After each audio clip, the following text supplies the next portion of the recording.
na andu tahabire uria wokire agitonyiterera ke represent Murang'a.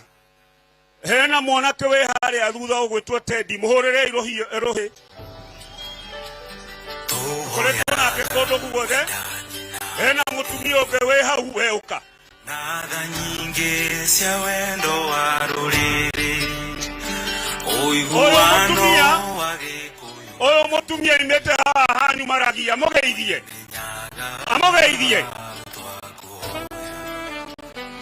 Andũ a Murang'a oe! Andũ a Murang'a oe! Jeshi ya baba oe! Ndirenda kuigua jeshi ya baba, jeshi ya baba oe! Ni nyumite ha Murang'a, mami witu aciarĩirwo ha Maragi na ndirarĩ mathiko ira. My brother in law ni arakuĩte koguo gũkũ nĩ mũciĩ. No ũrĩa tũrauga nĩ atĩrĩrĩ, matũhingũrĩre sava, tũtirenda maũndũ maingĩ. Na hau sava-inĩ rĩ, niho vijana wĩra wa nyuri. Kazi kwa vijana iko hapo ndani ya sava. Ama ni aje? Na tunarudi tunasema, wakati wa uhuru alitutetea sisi wa mama, tulikuwa tunapata watoto bure. Sasa wametutolea hiyo, si ndio? Sasa si tunalipa. Tunasema ndani ya sava ndio kuna nini? Maternity free, si ndio? Kwa hivyo ninasema, hii serikali si ya watu wachache. Hii serikali sio ya shareholders. Mulisikia wakituambia tukanyangi Murang'a? Wao ni nani? Marauga Murang'a totika kinyage tao. Hii Murang'a ni yetu, si ndio? Tunasema Murang'a ni yetu and nobody can Nyaras. Na tunasema wapende wasipende, sisi ni wana Kenya na hakuna mahali hatuwezi kuenda. Watutishe wasitutishe, sisi ni wale hatutishagui. Tunaenda kwote. Hiyo mambo ya shareholders ya kampuni, tutahakikisha kampuni imefungwa na Republic of Kenya imesimama. Na Republic of Kenya ni ya Raila Amolo Odinga kama president wetu wa Republic of Kenya. Asanteni sana Murang'a.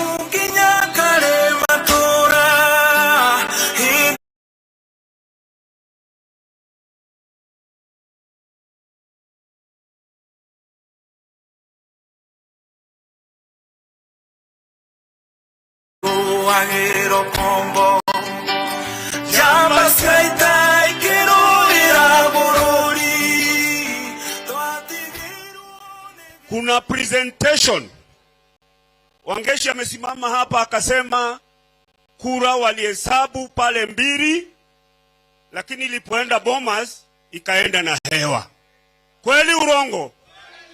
Sasa kuna mtaalamu ambaye tuko na yeye hapa angelitaka kuonesha vile kura zilifanywa.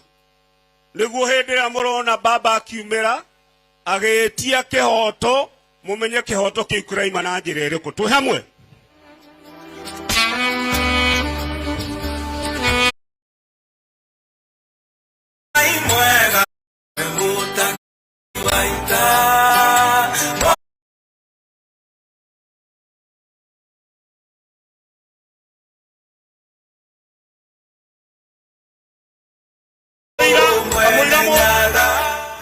kamoira mtaalamu ucioke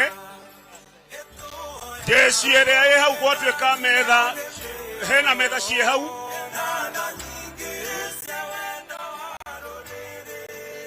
Mwe yoke mwena ũyũ. Haya kamoira metha yoke na maset kwa haraka sana. Nataka kuita kijana anaitwa Teddy wa ile movement ya democracy akuje awambie vile wanafanya.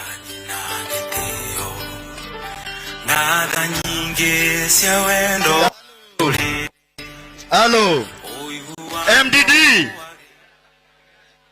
Jeshi mwekuo ndirenda gwika gitio kimwe kinene muno kwi jeshi mujeshi ari haha ni mwamuona tanioke mujeshi ucio wi haha mujeshi ucio be makofi ma mujeshi ucio be makofi na senior wako wa OMDD, please. Mukoma, please. Kidogo tu. Mujeshi. Dagi okay. Dereda kohe mujeshi wa Murang'a. Gofia ya MDD.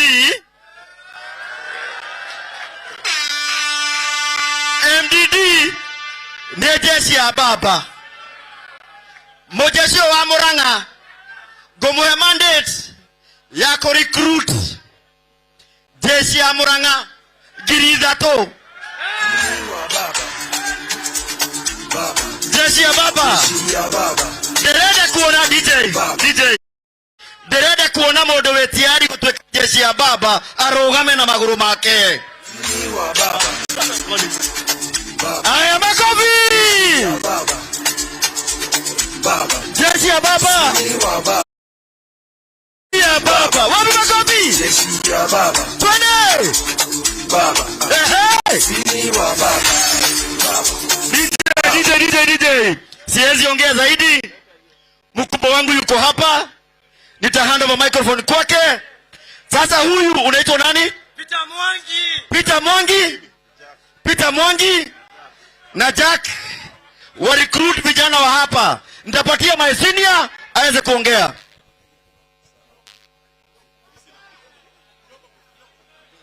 Tafadhali haha pereri. Mwabe murekererie muthei kare. Guru anene ame hari ari. Maikare haha. Neguo muhote kuonio. Neguo muhote kuonio twe hamwe. Baba. Sini wa baba. Jeshi ya baba. Baba. Sini wa baba. Baba. Jeshi wa baba.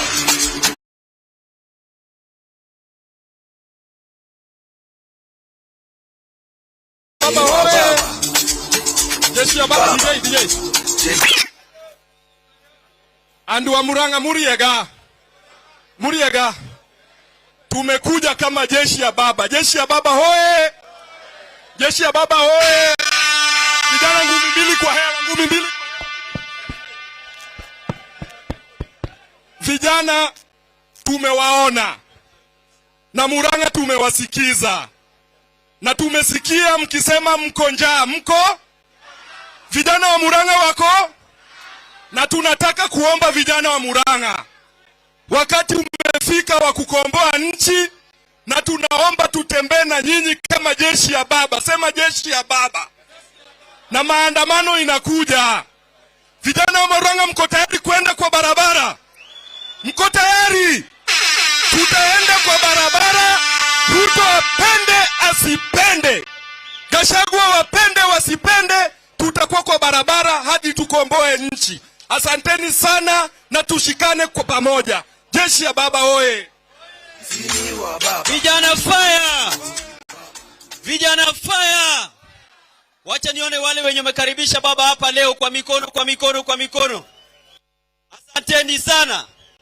Sisi tumeamua lazima tutembee na baba kwa ukombozi wa Kenya. Sababu hao watu wenye wako serikalini wametudanganya ya kutosha. Walituambia wakiingia vijana wote watapata kazi. Lakini leo mkiona ya ukweli, wale mwabenyenye ndio bado wanapata kazi kwa serikali ya Ruto na Gachetha wake. Kwa hivyo sasa sisi ni lazima tujitokeze sisi wote, tukue kwa barabara, tuone vile tunakomboa Kenya yetu. Sababu ya zile reducible minimum zetu kama wanaazimio ya kwamba lazima sava ifunguliwe. Na hapo kwa sava tutajua ukweli kile Kenya iko pale ndani. Na wakikataa kufungua sava, sisi basi tutaingia hapo na turarue hiyo sava, tupelekee wananchi ndio tuamue sisi kama wana Kenya na ile mwelekeo yenye tunataka tuchukue. Niliona comrades wenye walikuwa hapa, walisema ya kwamba hata help yao haijaingia. Sababu tunajua ya kwamba hii serikali wanakula kila kitu na wako na ufisadi, na hata pesa ya comrade ya help pia wamekula na wataki kupatia vijana wetu wenye wako kwa vio vikuu. Vijana power. Kwa hivyo sasa tuunganishe sisi wote, tukue kitu kimoja, tutembee na baba na tupate uko vijana na sisi kama wana Kenya. Vijana oye! Karibu kiongozi Mkwaya. Murang'a oye! Murang'a oye! Watu wa Murang'a, sisi leo tumetembea hapa kama jeshi la baba. Tumekuja na baba kwa sababu tumeambiwa kwamba watu wa Murang'a, nyinyi hamuna njaa, hamulali njaa, watoto wenyu wako na school fees na kila kitu iko sawa Murang'a. Murang'a mko na school fees? Murang'a hamuna njaa? Murang'a mko njaa? Tafadhali watu wa Murang'a, hii safari ya baba tumeambiwa kwamba nyinyi wa Kikuyu wa Murang'a, kwamba sisi jeshi la baba hatujali vitu za Wakikuyu. Sisi tumekuja kuambieni leo watu wa Murang'a kwamba hakuna njaa ya Mkikuyu, hakuna njaa ya Mjaluo, hakuna njaa ya Mluya, hakuna njaa ya Mkamba. Njaa ikikuwa inakuwa njaa ya Wakenya wote. Na tunaomba kwamba Wakikuyu, shikaneni na baba, twende tutoe hawa watu, wafungue saba, tujue nani alishinda kura. Na saba ikifunguliwa na ikuwe ni baba, wakuwe tayari kwenda nyumbani.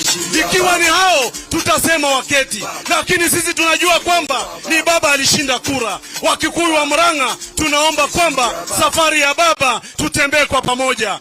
Asanteni sana, tukutane katika hiyo safari. Asanteni sana Murang'a, asanteni sana. Sini wa baba, baba, baba.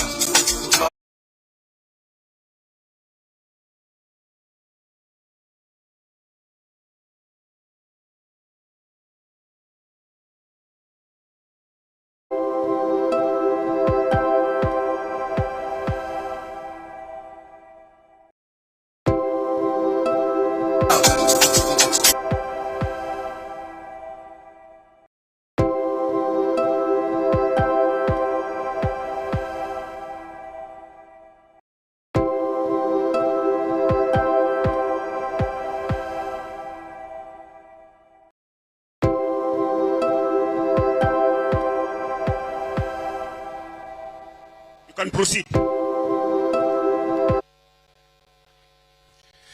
Well, asante sana. Kwa jina naitwa Barnabas. Natoka Nairobi. Nafanya na party ya ODM Secretariat. So hapo tunafanya kazi na tunataka kujua ukweli ya mambo vile ilikuwa. Na sasa ndio hiyo tunataka kuangalia saa hii. Sababu vitu za elections are very long, nitachukua two parts that are necessary for this region, and then the other regions maybe I will leave behind so that muelewe ni nini inaendelea. Tulifanya uchunguzi na this is what we did. I'll be speaking English a bit, so itabidi mnifuate kidogo because I want to take as little as 10 minutes here only. In every election, it's the polling station that matters. And once the polling station has given its results, it tallies upwards until we have the national tally. So the national tally is what everybody knows, that candidate A got this and candidate B got this. But we want to look a little bit at what happened at the polling stations, because that is what is important. And that is what everybody keeps asking for. In a nutshell, we all know that Baba has been talking of this type of votes, that he's got 8.1 million, and Dr. Ruto got 5.9 million, giving Baba 56.9% and Dr. Ruto 41.7%. And then everybody keeps asking themselves, where are these values coming from? Because talking of the national tally without looking at the grassroots, without looking at the lowest level, confuses people. And this is what we have put together so that mnaweza kuja kuielewa. Tukiangalia hizo votes, the two differences that come is that now in this analysis, Baba has won with a difference of 2.1 million ahead of his closest rival. But the IEBC gave us this kind of votes, that this is what is there at the IEBC portal. So we have two types of results. We have the portal results and we have the server results. So what came from the servers is what you have seen earlier, and what came from the IEBC portal is this one. The paradox is that all these have come from the same commission, which is IEBC. So they are the only ones who should tell us the difference between the two. So in that case, we note that Dr. Ruto now is ahead of Baba with 216,000 votes only, while in the other one, Baba is ahead of him with 2.1 million votes. And so you want to look at where is this coming from. Now, in the servers and in the portal, we have two types of forms that look exactly the same. If I give you this, and I give you that, you can't even see that I have changed anything. But remember, one comes from portal, and one comes from the server. When I give you that, the parts that have been signed by the officials of IEBC at that time of the election, and again I give you this, which you have not seen any difference, tells you that they are the same forms signed by the same people. So that means this is purely an IEBC property, and that is what we are looking at. So, now when you go into the inside of the Form 34B, because the Form 34A was full of confusion, we had to stick to Form 34B, because it is Form 34B that informs Form 34C, that also informs Form 34D, that declares the president. So that means Form 34B is as official as Form 34A, and nobody should dispute that. So when we are working with Form 34B, it is a derivative of Form. Yes. Yeah. Nitaweka Kiswahili kidogo huku na pale. So ndio tunasema, ukiangalia hizi forms mbili, utakuta kwamba kwa macho huwezi tofautisha. So inabidi tutumie tarakilishi, kompyuta, ndio itutofautishie ni nini iko kwa kati ya tofauti ya hizi forms mbili. Kuna forms zimetoka kwa portal na kuna forms zimetoka kwa server. So you can see that from the signatures, unaweza ona hizi signature zimetoka kwa watu wa IEBC, na huyo unaona aitwa Mary Wakesho, ndiye alikuwa the returning officer wa hiyo constituency.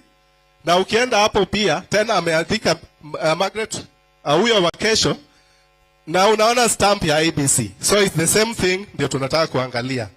Na ukiona ndani utakuta hizo ndio results zilipeanwa, na tena ukienda kwa form nyingine utakuta hizo ndio results zimepeanwa.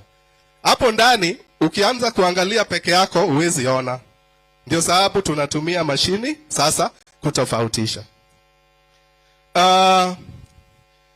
Sasa hapa nataka uone kitu ambayo imefanyika. Kwa one of the forms utaona hapa, utaona vizuri because of the size. Lakini nitakupeleka mahali utaiona vizuri. Mahali tumeindicate hapo red, in one line tunaona 270, and in the other line tunaona 79 given to Ruto. In one line it is 270 given to Baba, and the other line is 79 given to Ruto. Then when we go to the other form that comes from the IEBC portal at the Bomas that was used to declare the president, in this case, sasa tunaona Baba amebaki na 170 and Ruto has 179. Kila imefanyika hapo, 100 ya Baba imechukuliwa hapa na imepelekwa kwa Dr. Ruto direct. Hivyo. So inamaanisha kwa hiyo polling station moja, Baba has been defeated by 200 votes because amenyang'anywa na huyo amepewa. So ameshindwa hapo na kura 200. And yet, ukiangalia from the server, inaonyesha yeye ndiye ameshinda na kura 200. So hiyo kura 200 zake zimepeanwa pande ile ingine. Na mnaona hii is official IEBC Form 34B. Ndio sababu hawajatokezea kudispute it until today. Hawajaidispute. So, you have to take it seriously that the things that are being said are serious. When we go to this form, you may not see, but the places we have highlighted zinaonyesha the same. Now, kama uko na smartphone yako, na uko na internet ndani, utatype hiyo, alafu tutaenda pamoja ukiangalia. Imeandikwa hapo kenyaelectionresults.com. Utuangalie hapo na tutaangalia pamoja.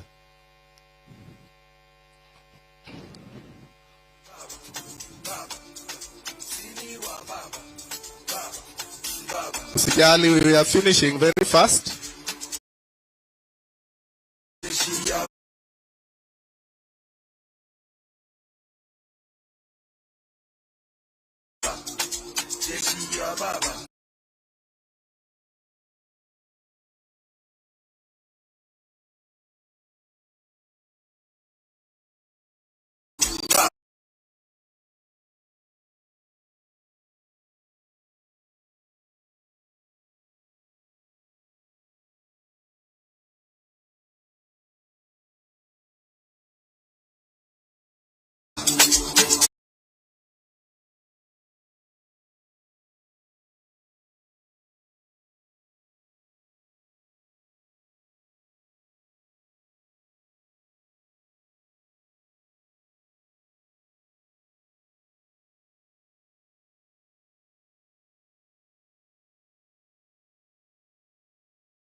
Votes added to Dr. Ruto. Then you go to Mvita constituency. Here 400.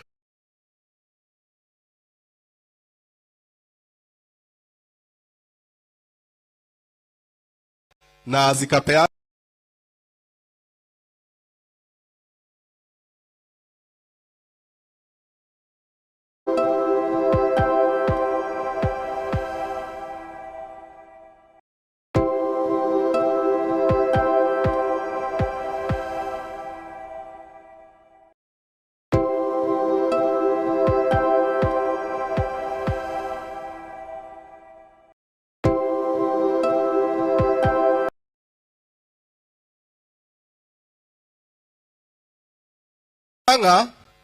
hapa in Murang'a we detected 2 constituencies that things happened the wrong way.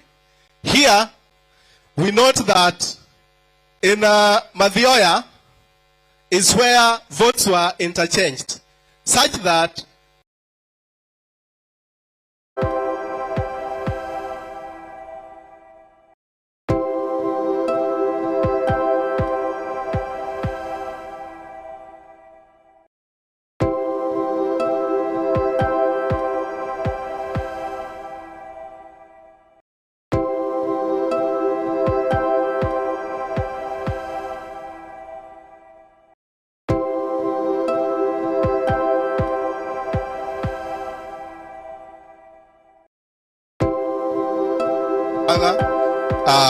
so in this case utakuta baba alipoteza 70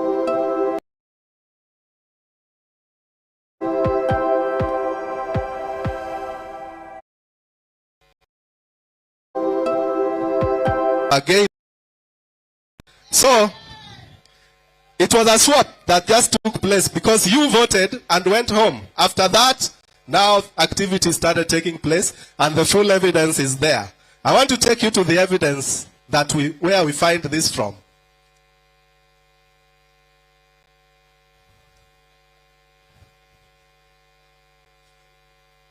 Nitaongea Kiswahili.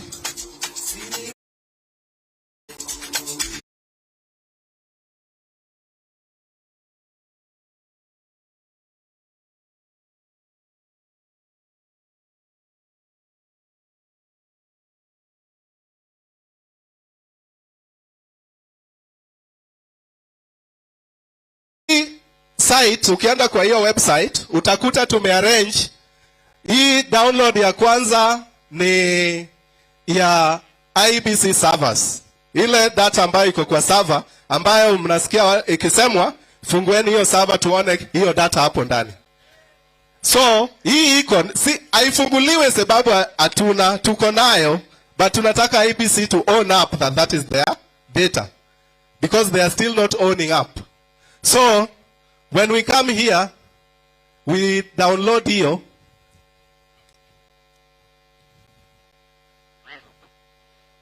Utaona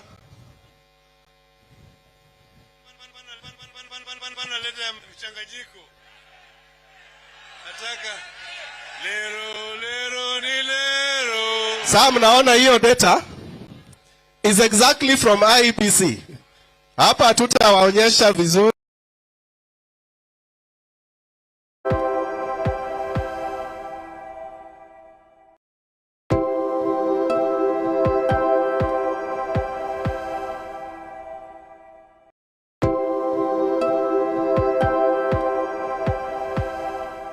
Ajione mwenyewe.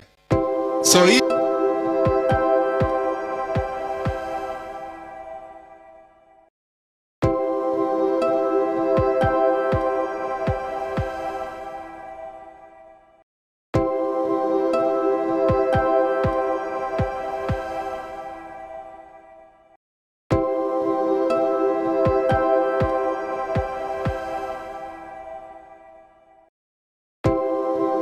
we are told it gave Baba 326 and Dr. Ruto was given 84. But when you go to the other side, now it is Baba having 84 and Dr. Ruto is having 326. That means your data imesopiwa direct, just like that. And the truth is, this place was supporting Baba, as we know it. So, if you look at it down here, you will note that now Baba has losses here and Dr. Ruto has gains to the point that now when you add this total, it becomes 44,690.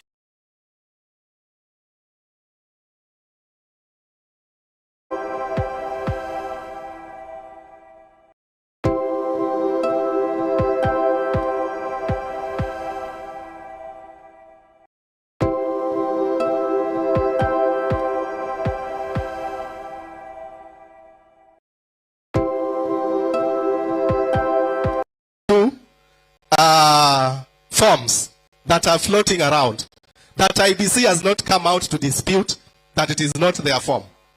So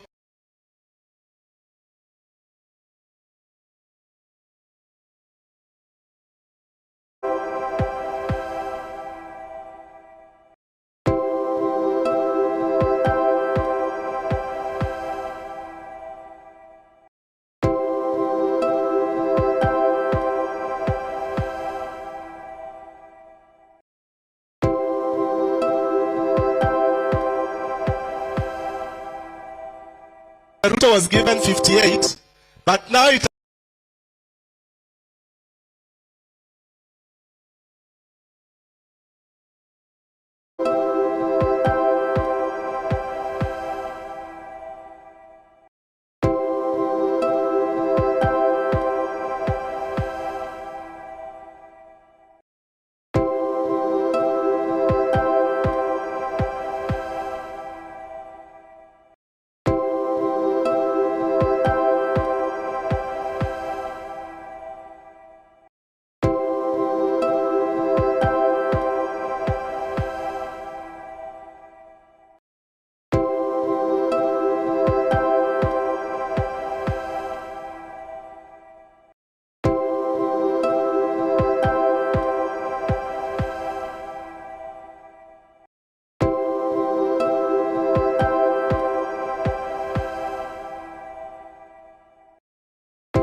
murume mundu ukurete gwaku karibu gwake karibu no mucokerie andu aitu beo njere ni ndamutuma muthie muno na murore uria maisha maikaragwo nie ona tungitania nawe njukite gwaku no kanjarira no kaegea kuria ngethamba kiroko na ngai magara ona tungigeka na atia ndingigagucokeria twi hamwe andu aitu twi hamwe haya governor uka niguo rugutwarithie hau hangi na nindakena ni guthikiriria na mwathani arokurathima mwihuriro hi. Asante sana, nindramya nitunogire etigua. Okay, tutinogete. Thank you. No wira tu. Sasa katika hii sehemu nyingine hawa viongozi wetu watatupatia ujumbe mumewaarifu ile ambayo inamkela na tutakuwa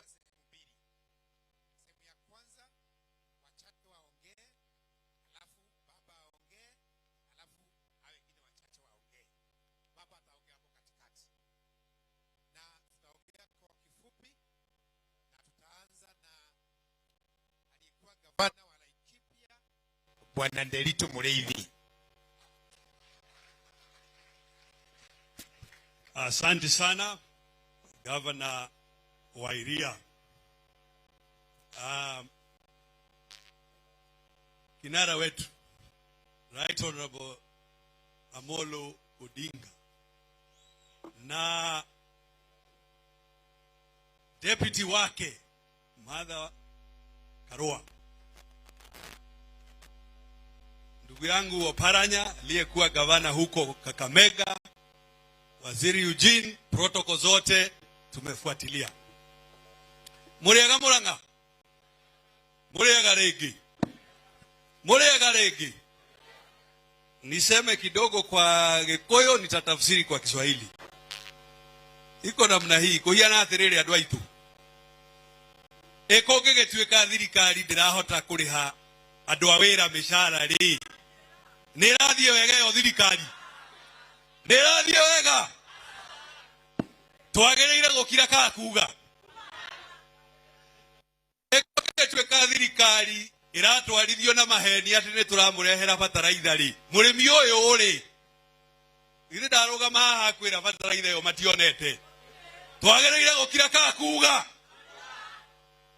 Eko gigituika thirikari turerwo ithue aria tutamaikirie kura na ni haki itu aria maikirie Azimio na aria mataikirie kura na ni andu aingi Kenya murerwo inyuere atire handu murokira ati tondu mutire shareholder nguri atire Njoroge twarie katokire ni undu ucio ri tugakiuga Kenya yothe haria mwaruma ona mugietagirira atongoria ya guka mucokanirire mwanjie kwaria cia bururi wanyu tondu hindi ni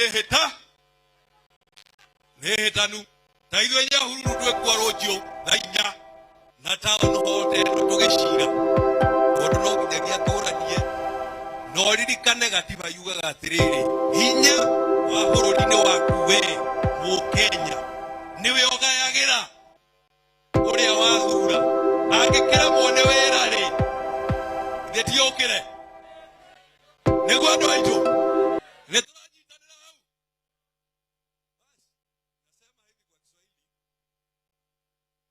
Zetu wakubali ukweli wa mambo. Hatujawahi ona serikali inashindwa kulipa mishahara ya wafanyikazi. Na wasiseme ati walikuta pesa imeporwa. Hiyo ni porojo tupu. Kwa sababu tangu waingie usukani hawa wa Kenya wamelipa kodi trilioni 1.55 trillion. Serikali pia imeenda kwa soko imekopa zaidi ya bilioni 600-700. Hiyo hela yote inaenda wapi? Inaenda wapi? Na wakati tunauliza hii maswali wasione ni matusi, hii ni haki ya Mkenya.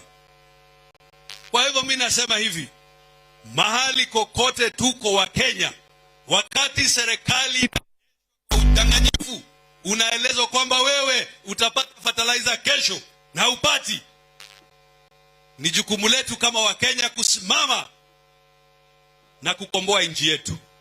Kwa hivyo kokote Kenya hii, wewe mkiwa wawili watatu, hata kabla ungoje viongozi hawa wafike, hebu tupatane tuzungumze ya Kenya, kwa sababu Kenya ni yetu. And those in power must recognize sovereign authority belongs to the people of Kenya. It is only donated to them. And in this case, fraudulently so, kwa sababu umeonyetwa na mtaalamu hapa. Kwa hivyo, Andũ a Murang'a, nimoko hujia ichio, bũrũri wothe, nimoko chamania wodi cianyu, na matora manyu, tũcire nĩgetha tũkomboreke, tukomboe nchi yetu. Ni sawa? Asanteni sana. Nimuite ndugu yangu kinara SG wa Jubilee Party, Jeremiah Kioni. Karibu sana. Muriega. Tageithia ngeithi cia baba tuone baba.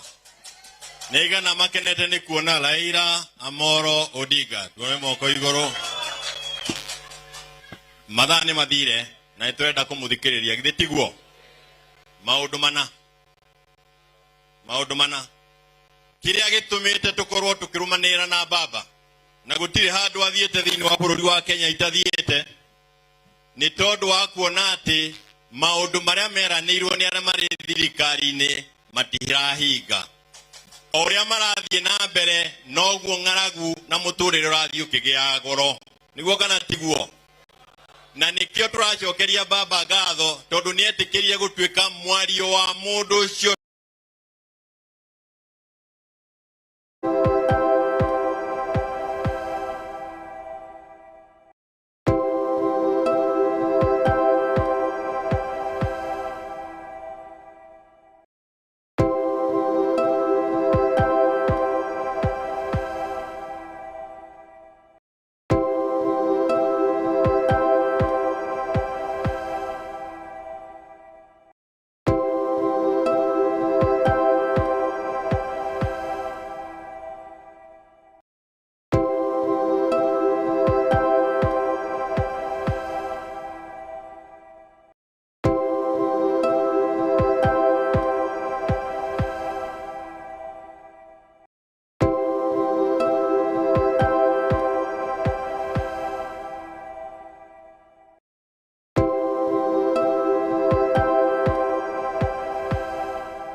Tutikinyetie oige wa andu aria magire gukorwo mari thiini wa constituency niguo thie na mbere na gwithurira mubunge.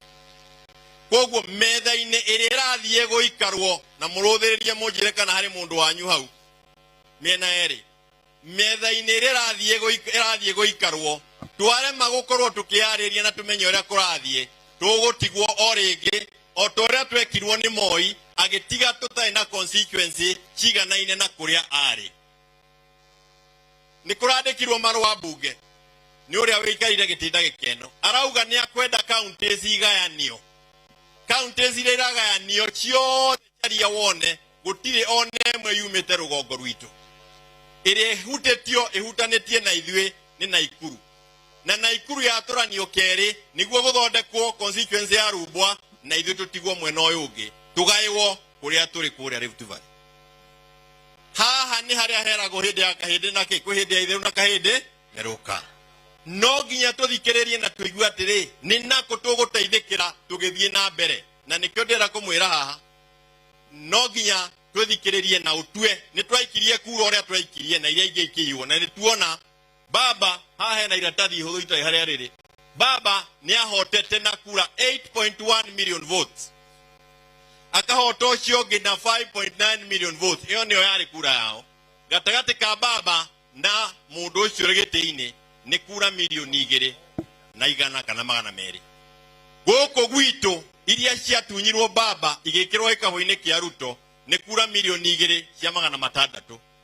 Chebukati andĩkire atĩ ithuĩ twaikirio andũ 800,000 nĩo maikĩirie baba, tũgĩtunywo kura milioni 1 hakuhĩ ya 800, agĩtũtunya akĩnengerana. Na nĩkĩo rĩrĩa ũraigua tũkiuga tũhingũrĩrwo sava nĩguo na ithuĩ tuoneke gĩtĩo gitũ, tũtige kuonekaga ta andũ mekĩragwo ikonia magatwarwo thoko makendio hamwe, atĩ nĩ twĩciragia no ũikio ũũ na ũikie ũrĩa ũngĩ. Nĩ tũkwenda gĩtĩo kĩu. Wa mũico nĩ ũyũ, nĩ twathura ambunge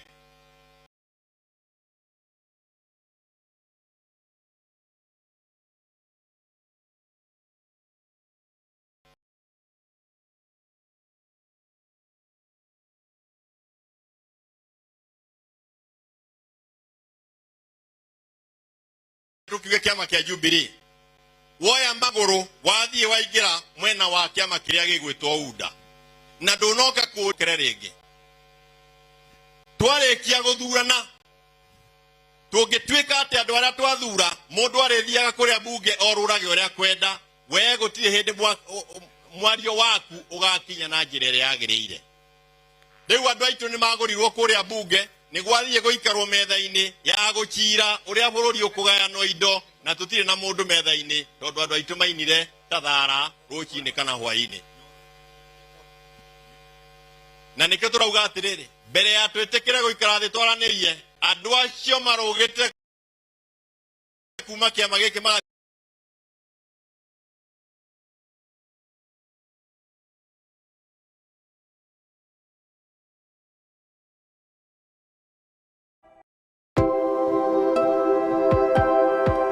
Mike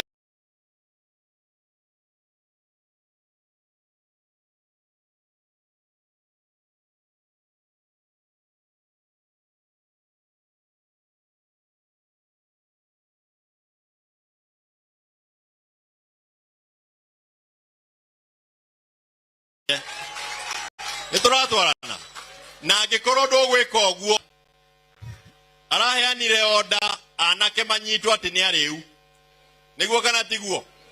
Gũtirĩ mwanake ũkĩraga gũthiĩ kũnyua njohi, no angĩkorwo nĩ aga wa gwĩka nĩ agũthiĩ kũmĩnyua, nĩguo kana tiguo?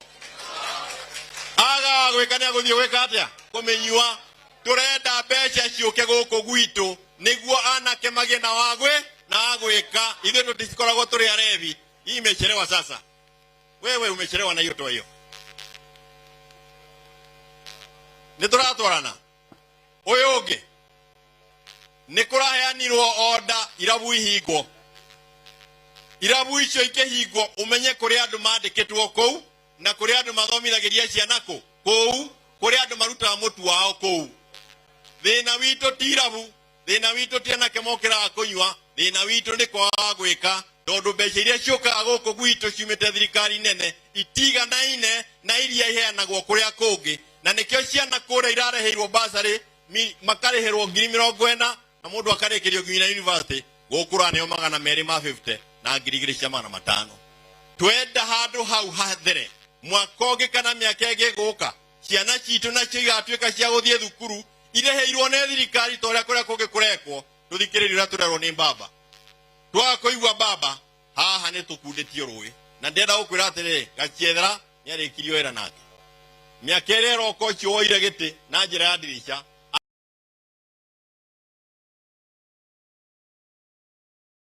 ithuĩ tũrĩ arĩkĩrie wĩra. Ũkĩrai twĩcirie ta irimũ tandu matathomete tukiragwo ati andu ni amau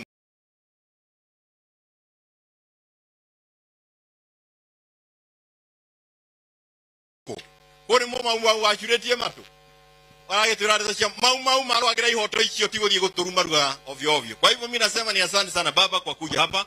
Thank you Bwana Wairia kwa kupanga hii mkutano. Tunashukuru na tutapanga kule kwingineko. Kama vile Derito Mulili amesema ni kwamba kesho tuko Nyahururu na mkutano kama huu, ili sisi pia katika Mount Kenya tuanze kuongea pamoja na kuelewana tunaenda wapi, kwa sababu Kenya kesho itakuwa tofauti na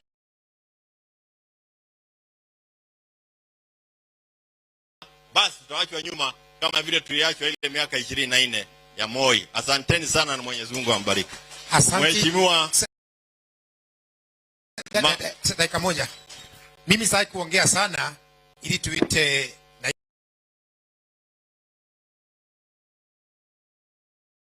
moja nataka kusema. Uhuru si mjinga. Uhuru ngoja kidogo. Uhuru ni Mkikuyu. Na kuna ile mambo ya Wakikuyu walikuwa wamekubaliana na baba. Ujiulize tangu uchaguzi Wakikuyu fees tunaweza kulipa fees? Hatuwezi kulipa fees. Kahawa hakuna pesa. Majani hakuna pesa. Kazi mtaani hakuna. Tujichunge sana kusiwe na Wakikuyu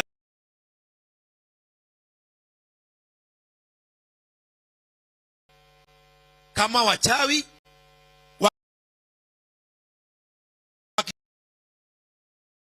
tunaumia. Sasa ni muite naibu wa baba Madam Martha Karua.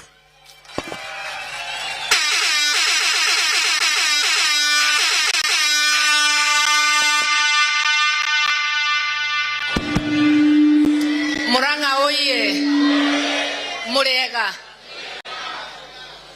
Your Excellency Raila Amolo Odinga, wenzangu viongozi wa Azimio na mwenyeji Mwangi wa Iria, Governor Emeritus, pamoja na Kamau Mwehia na wale wote mumeandaa hiki kikao. Hamjambo.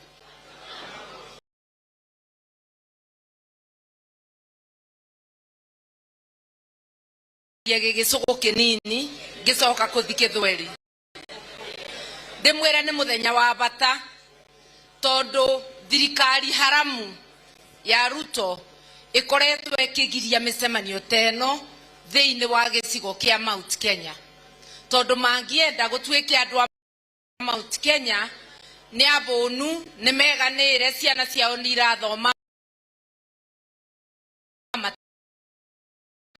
wira wao no gukungwira thirikari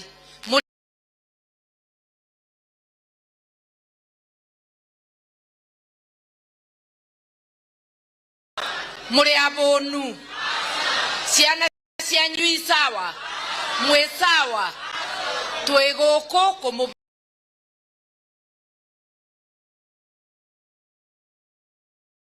tondu Mount Kenya ni abinge ndwi ni tabide ya ate mundu angiaria ni kuringwa kiongo.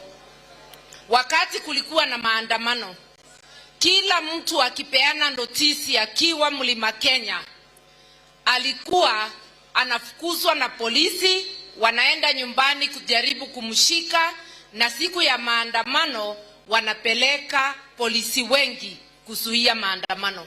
Hiyo ilifanyika Kirinyaga kule Kiambotogo wakati vijana walipeana notisi. Hiyo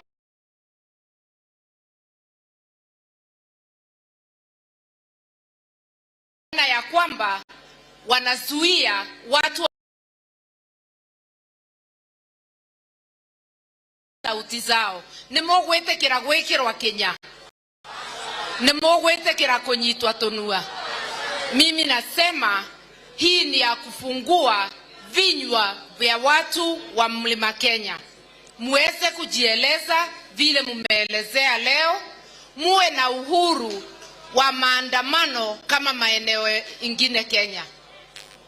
Na niseme hivi, mumeelezewa vile kura ziliimbiwa. Unaweza angalia uone ati no kurega na rimwe irathamwe mweno igekirwa mweno yungi we urie tukura tunini ta tu no tutubethina. I want to remind you that we had over 33,000 polling stations. So when you mess with 100 votes, as little as 100 in a polling station, or in all the polling stations of Kenya, you end up with over 3 million votes. Nemwanyita eto doabo takweoria kuregana no ikithukie kuregana pa polling station thine wa polling station girime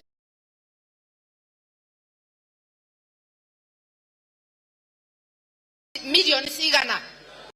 Nemwanyita hatusemi zilimbiwa kwa kila polling station, lakini kwa polling station nyingi, na ndivyo kura za baba zikapunguzwa na over 2 million votes. Netwanyitanira, mimi nataka kusema kwa maisha hakuna mtu wa Azimio na wa UDA. Bei ya unga ni moja kwa kila Mkenya, na kwa hivyo nazungumzia watu wote, uwe wa Azimio, uwe wa Kenya Kwanza. Mimi nakuambia tazama uangalie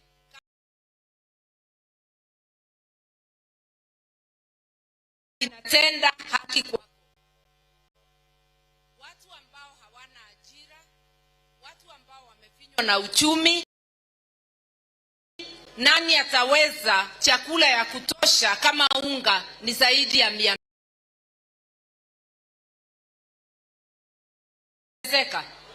Kama pesa ya shule ya kusaidia imepunguzwa, ni kusema mtoto wa maskini hawezi kusoma. Ruto mwenyewe amesoma na pesa ya kodi ya Wakenya, HELB, wakati alikuwa university, na pia sisi tumesoma na pesa yenu. Kwa nini ukose kuweka pesa ya kutosha ya HELB watoto wa wanyonge wasome vile wewe ulisoma?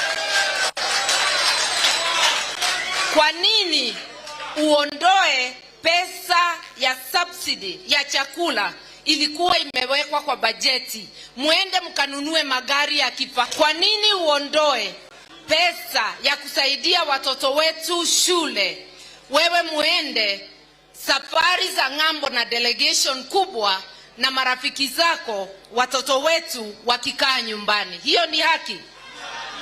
Sisi tunasema, ukiona sisi viongozi wa Azimio tuko nje, tunasema lazima unga ipunguke mpaka shilingi 100. Lazima gharama ya maisha irudi wapi? Na kurudi chini ni kusema bei ya petroli irudi wapi?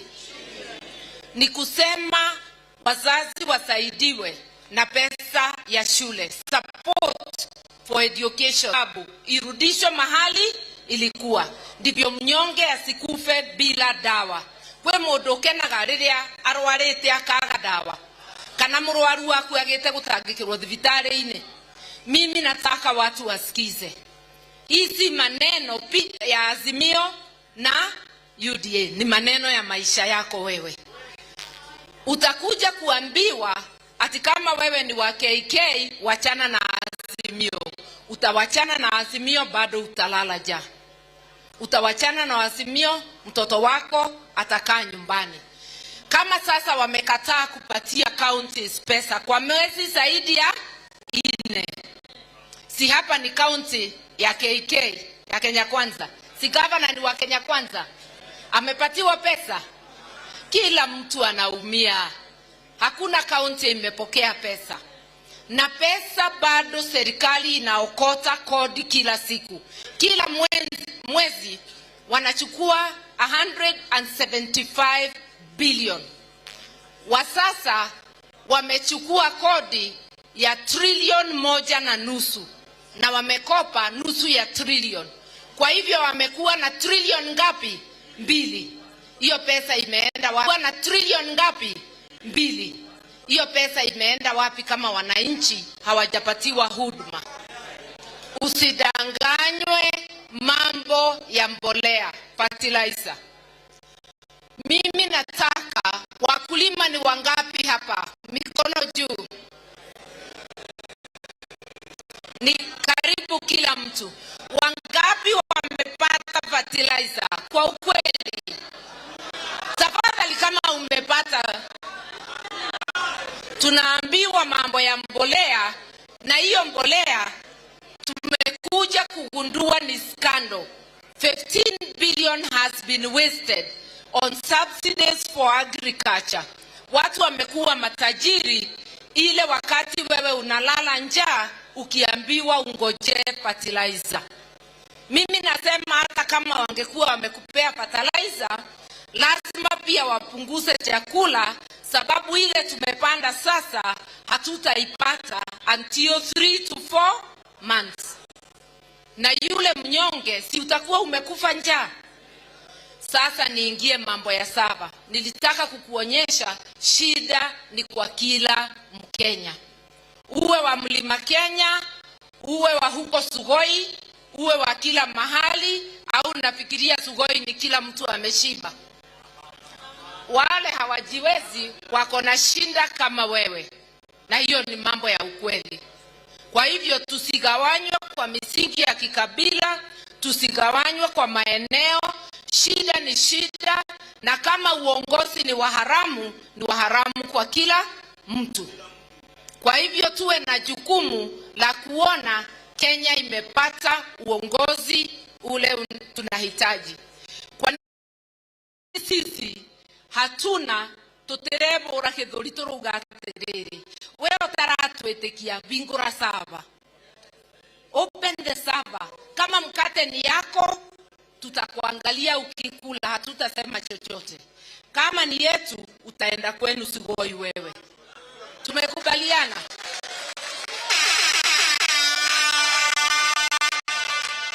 Hakuna mchezo.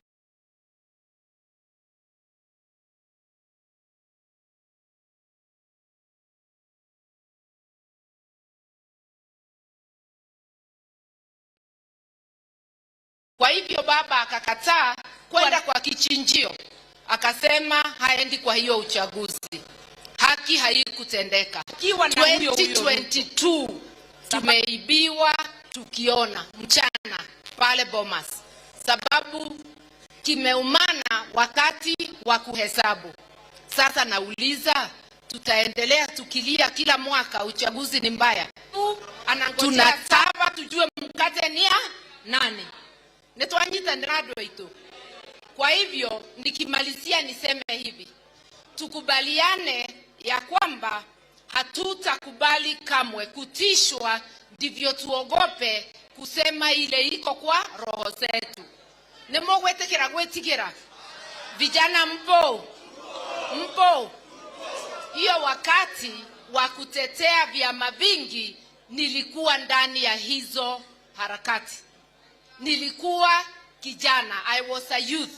Wewe kijana ya leo, amka upiganie nchi yako vile tulipigania nchi yetu juzi. Netwanyitanira mwekuo nemogwetekera. Sasa bila kupoteza na msiwe na hali ya kusema nikifanya hivi nitafungwa, nikifanya hivi itafanyika nini. Mimi nimesema nafuata ile wimbo wa kijana kama nyinyi Juliani. Ile inasema niko tayari kulipa gharama, sitasimama maovu yakitawala, sitasimama maovu yakitawala. Wacha tuimbe hiyo basi vizuri.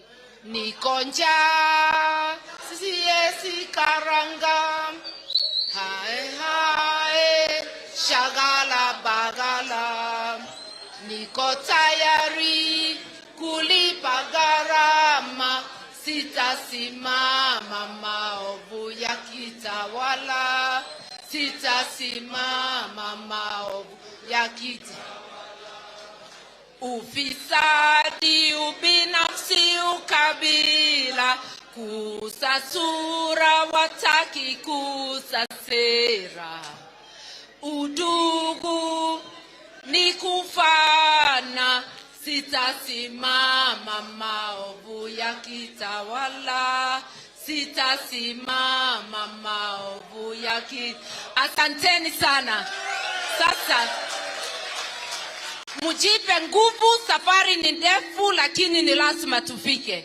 Bila kupoteza wakati, niwaitie kinara wangu, mtetezi wa wanyonge wa Kenya, rais wetu Raila Amolo Odinga.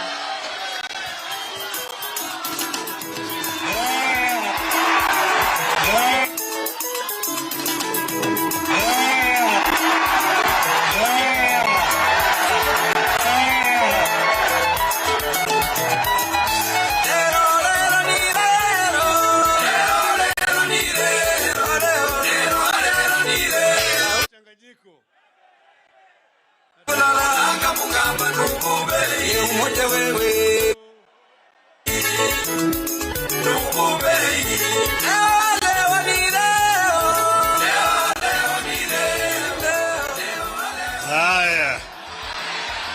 Haya. Murang'a hoi. Vijana hoi. Wamama hai. Asanteni sana.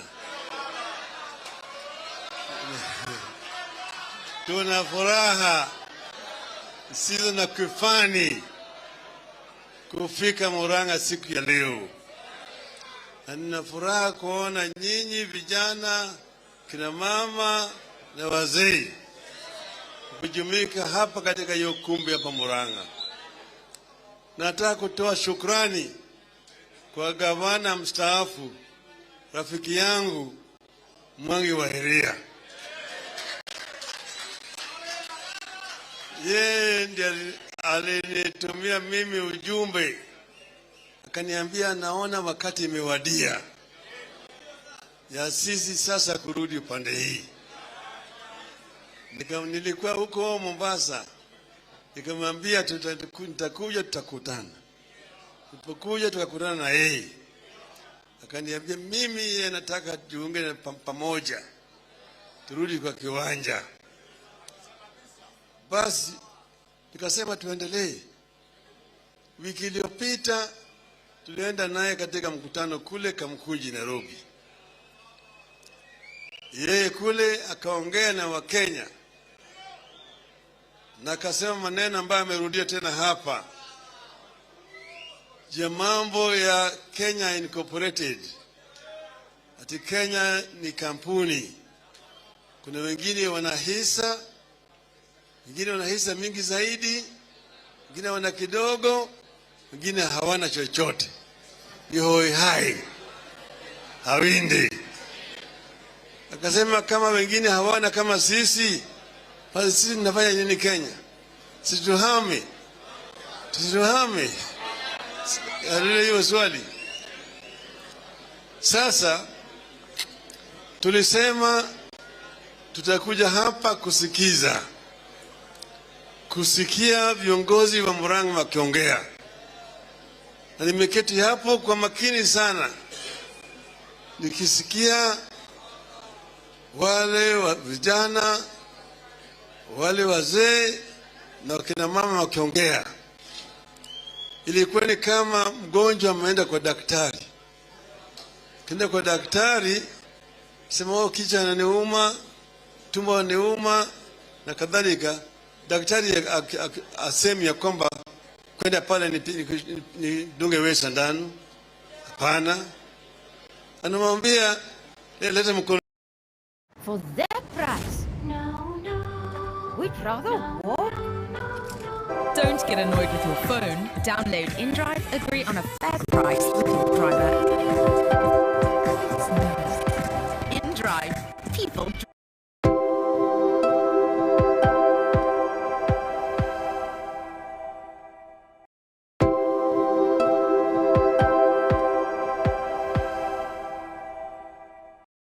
kwa mdomo, kipima joto ili ajue joto yako namna gani. Saa ingine nasema tutoe damu, sinatoa kana damu. Chukua hii kikombe kwenda pale, leta mkojo yako, sio mpaka apime ndio ajue ile kitu inadhuru wewe. Maana yake inaweza kuwa anakupatia dawa ya malaria na wewe ni mtu wa ukimwi, sivyo? Sivyo? Ndio sababu sasa tumesikia, tumejua shida ya wakulima wa majani chai, shida ya wakulima wa kahawa, shida ya wale wakulima wa maziwa, sio? Tunajua hiyo shida ya watoto, ya vijana hapo, sio? Sio? Mpaka ujue. Sasa mimi nimesikia kwamba kazi hakuna kwa vijana. Wale wakulima wa kahawa sasa bei imerudi chini, na hata ile gharama ya mbolea bado imepanda juu na kadhalika. Walikuwa wanapata 120, imerudi sasa 70, sio? Kwa majani chai wale vijana wanakaa hawana chochote. Kazi mtaani ambayo ilikuwa wakati ile sasa hakuna. Sasa mtu mwingine anakuja anasema vijana waache kupunya pombe, washikwe. Vijana wanakunywa pombe kwa sababu hawana kazi. Sababu hawana kazi.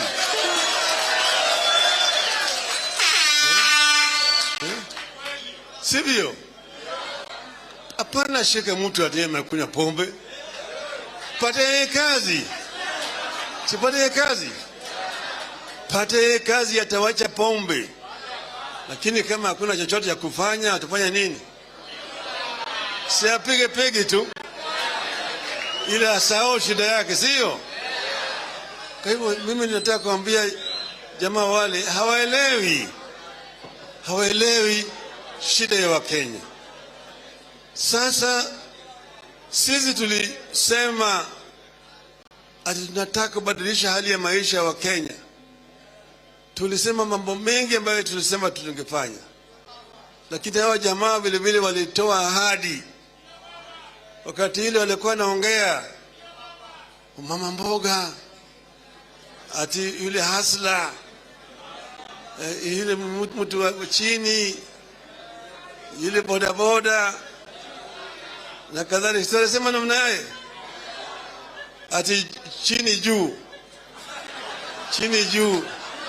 Watu msazi walisema haya yote. Siku hizi mnasikia hiyo lugha tena? Mambo ya hasla mnasikia tena?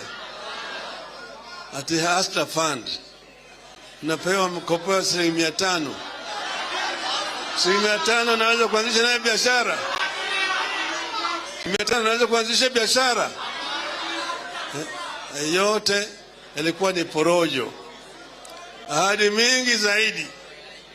Ati nikiweka Biblia chini, bei ya unga itatoka 250, itakuwa shilingi 70.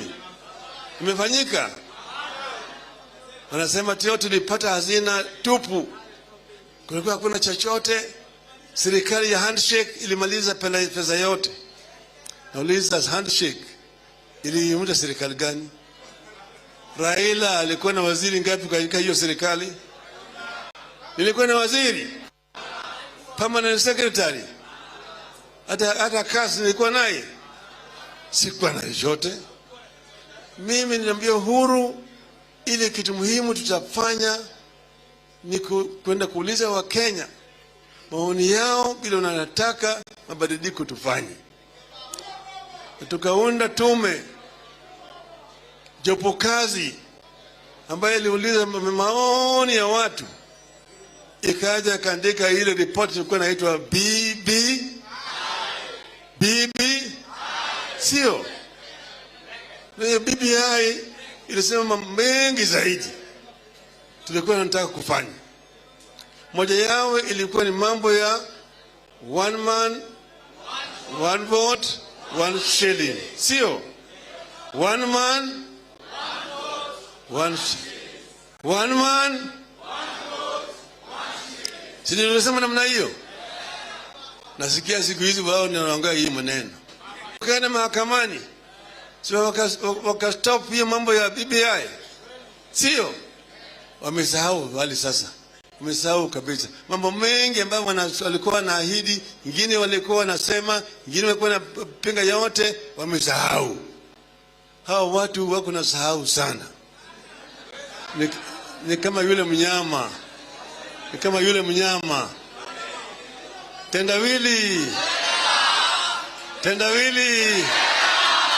Tendawili. Kuona anaona, lakini kusikia hasikii, ile kwa kigongo. Huyo ni nani? Huyo ni nani? Ni nani? Mmeshindwa. Unipatie mimi mji basi. Nichukue Murang'a. Si Murang'a. Hiyo ni yule mnyama anaitwa burukenge.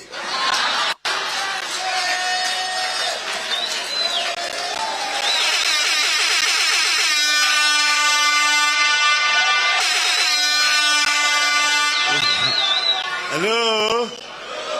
Hello? Unajua burukenge? Unajua burukenge? Yule mnyama anafanana na mamba. Unajua yeye? Yeye anaona na macho lakini asikii. Mpaka achapwe kiboko ndiye asikie. Mpaka achapwe kiboko, sio? Hawa jamaa wanataka kiboko ndio watasikia.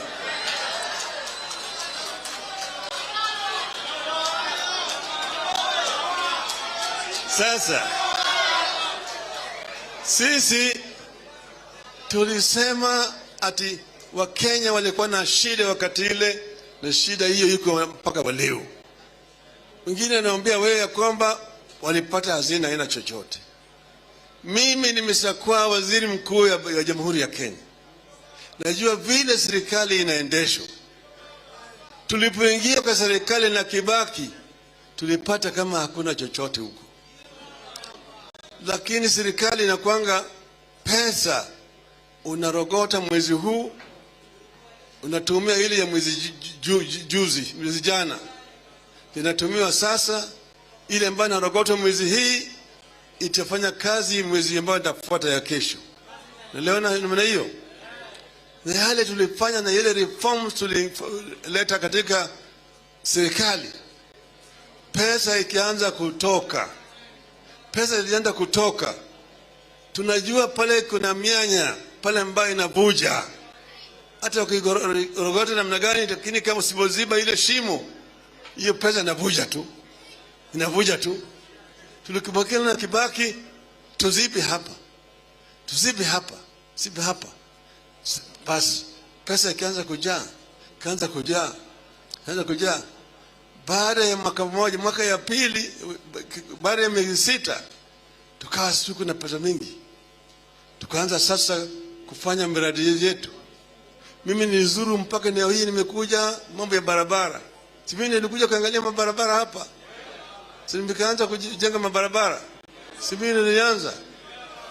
Maana yake nilikuwa nimepata pesa. Miezi 6 ingetosha. Lakini hao jamaa hata kama hawajaingia ndani huko, barua ilitolewa juzi na wale waziri wa fedha, Ukuru Yatani. Imeandikwa na Gachagua anataka bilioni 1.5 ya ofisi yake ya kununua ati furniture, sijui nini hivi hapa na pale. Ruto ananunua magari, na gari Uhuru aliwachia magari mingi zaidi ambayo hazina kazi. Ati Mudavadi wekiwa ofisi hata ya bibi yake, ya bibi ya Gachagua. Unajua hao watu hawajui kuendesha serikali. Imezidi kuvuja. Hata Uhuru alipokuwa pale alikuwa na rogota, leo na kesho wanatumia. Hakuna siku moja ambayo wafanyikazi wa serikali walienda bila mshahara kwa wiki 3. Hakuna wakati yote ambaye serikali ya county zilikosa kupata pesa kwa miezi 3. Ilikuwa ikikosa mwezi moja, ya pili pesa inakuja. Sasa serikali ya counties hawajalipwa pesa kuanzia Januari, Februari, Machi, sasa Aprili. Pesa hiyo imeenda wapi? Hata kiendelea namna gani, wasipofanya ile mbinu hawatakwenda pesa. Sisi na Kibaki tulijua uchumi kianza kupanuka, ndio kaanza hizi miradi kubwa kubwa ambazo tunaziona zote. Ile Thika Highway si tulijenga, zile bypass za Nairobi si tulijenga, hata hii ambayo inajengwa sasa, hii ambayo inatoka Thika mpaka ifinde kule Marua, yote mimi ndio nilichora. Na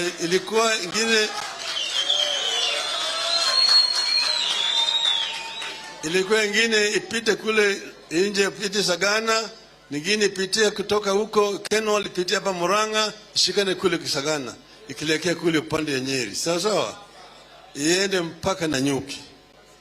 Haya yote sisi tulipanga, lakini hao jamaa hawajui ile mpango, wamekuja na mambo yao wenyewe hapa na pale.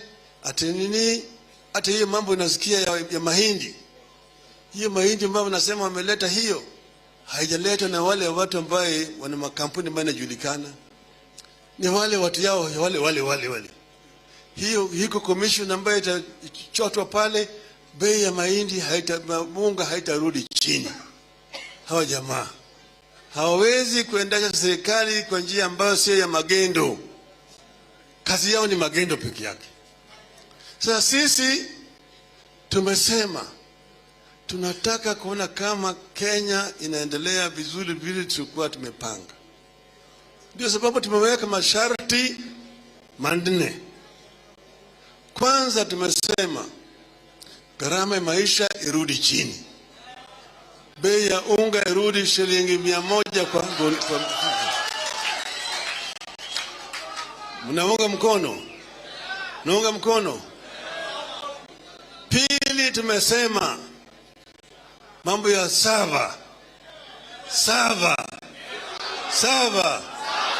ifunguliwe, sifunguliwe. Unaunga mkono? Unaunga mkono?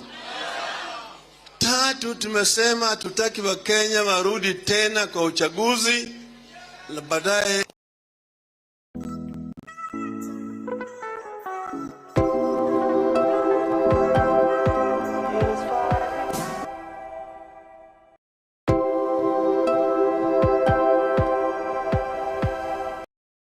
tume ya uchaguzi. Kulikuwa na wanachama 7.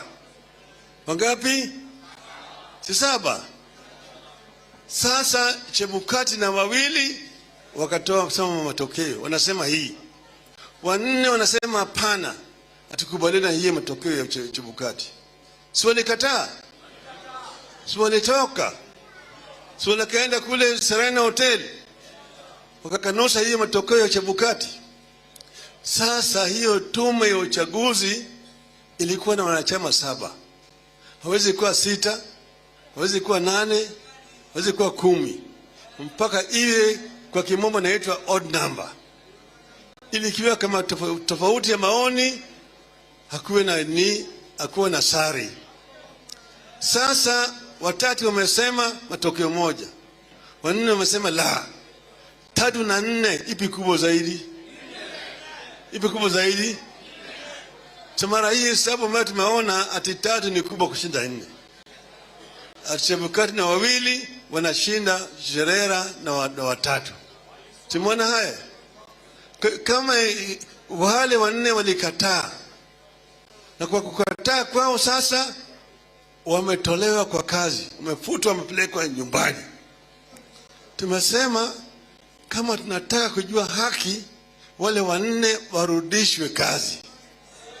Sawa sawa? Warudi kazi.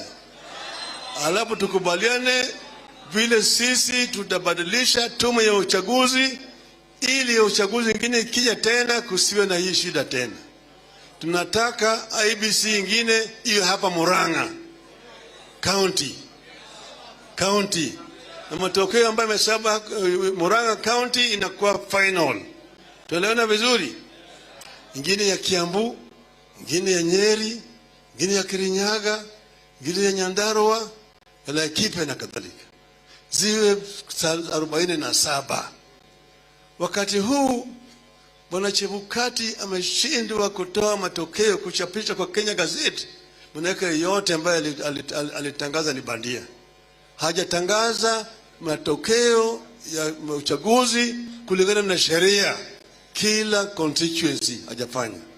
Tumelana vizuri? Alafu tumesema tunataka ili mabadiliko tulipendekeza katika IEBC ile kwa BBI ya kusema 1 man 1 vote 1 shilling irudishwe. Mnataka namna hiyo? Mnataka namna hiyo? Ngapi naunga mkono nione hapa tena?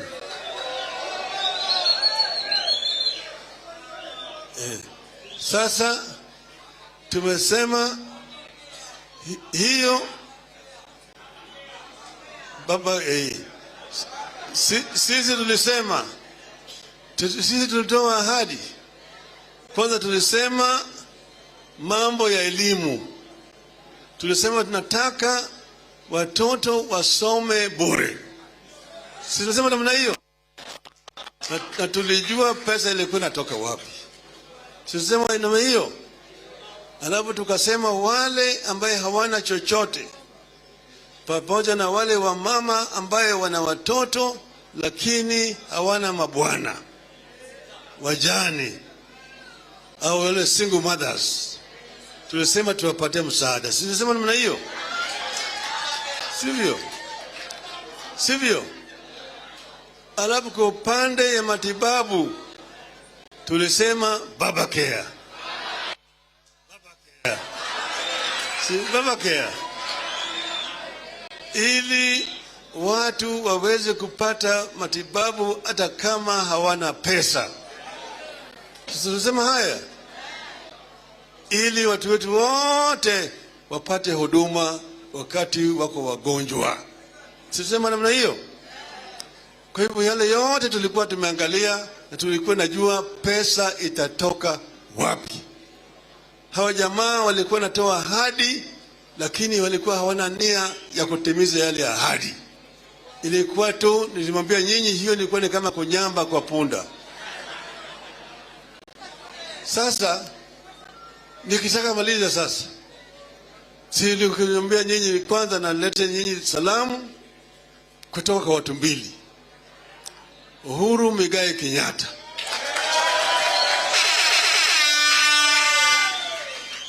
Pili, Stephen Kalonzo Musyoka. Watu wananiambia bibi nikifika hapa nilete salamu. Sisi tunataka tutembee pamoja.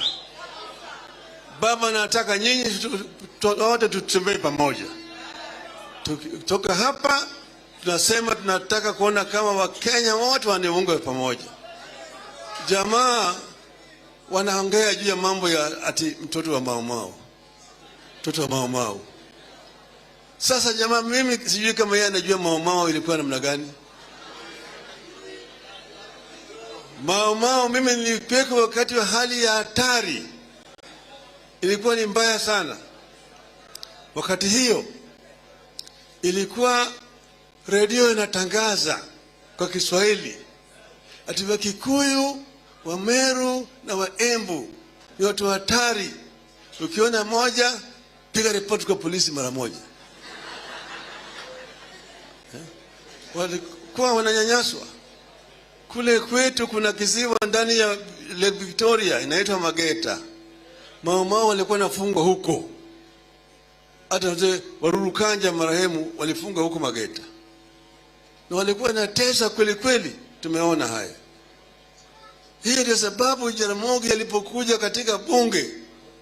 Jaramogi ndiye alipeleka mswada kwa bunge kuangaliwa kwa hali ya jela, vile mama walikuwa na teso ndani ya jela kule Hola, kule Manyani, Kilikamiti na kadhalika. Ndio wakaongea wakasema kwamba Mau Mau ilikuwa ni liberation movement, na wakapiga ni mpaka Kenyatta akasema Kenyatta ndio kiongozi ya watu wetu, yeye na wale wote ambao walifungwa wakati hiyo. Bwana Gikonyo Kiano ambaye alikuwa mbunge wa hapa Murang'a, ilikuwa inaitwa Fort Hall, alimkataza Jaramogi akasema hapana, wale walikuwa viongozi wakati ile, lakini sasa si ni viongozi. Kiano opposed Jaramogi and he was the representative of Murang'a here. Baadaye watu wa Murang'a wakatoa taarifa wakasema wanaunga Jaramogi mkono. Kule Eldoret wakasema tunaunga Jaramogi mkono, na Mombasa na kadhalika. Ndio Jaramogi kaanza movement inaitwa Uhuru na Kenyatta.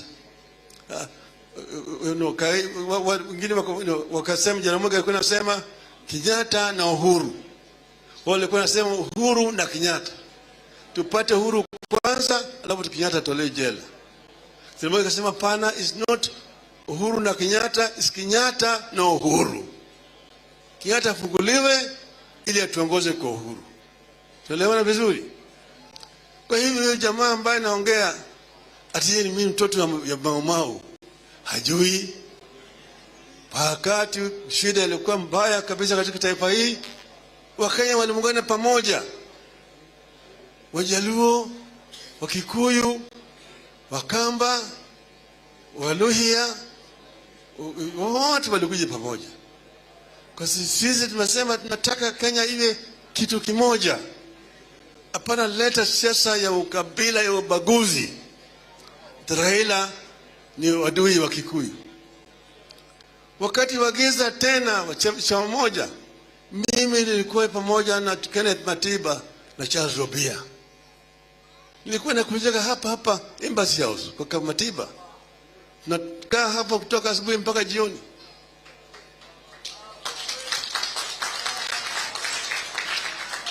Tuliposema kama ni mbaya ni mbaya, kama ni mbaya ni nini, mimi na Matiba na Robia tukasema tutafanya mkutano kule Kamkunji, tuulize wa Kenya kama wanataka multiparty au hawataki. Nyayo walisema haiwezekani, itichukua miaka 100 kabla Kenya hajakuwa multiparty. Basi tukakena kwa Matiba, tukakubaliana wewe chukua wale watu matatu yote, wasanye watu walete kule Kamkunji. Mimi nitaleta watu wa Gor Mahia hapo kwa Kamkunji. Tutaenda, tutasema wapendi wasipende tutafanya nini, tutaenda. Basi ilikuwa ni 7/7, ilikuwa ni hivi tarehe 7 mwezi wa 7.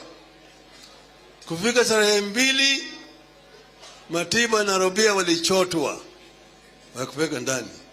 Tarehe 4 baba akachotwa kupeleka ndani. Tulipelekwa ndani, tuliwekwa ndani wakati hiyo mpaka Matiba akapata stroke huko ndani. Robia vile vile akapata majeraha huko ndani ya detention, karibu sauti yake. Sio wakati huo huyo bwana Gachetha alikuwa dio ya bwana Nyayo. Si alikuwa dio ya Nyayo? Alikuwa dio ya Nyayo. Wakati tulikuwa tunapigana na Matiba na Robia na wale wengine. Kwa mimi nimekuwa pamoja na Wakikuyu tangu zamani. Isitoshe, ulipokuwa tumegawanyika katika upinzani, nani achukue? Nyachae nataka, Saitoti nataka, Wamalo nataka, Kalonzo nataka, Mudawiri nataka. Mimi ndio nilisema Kibaki tosha.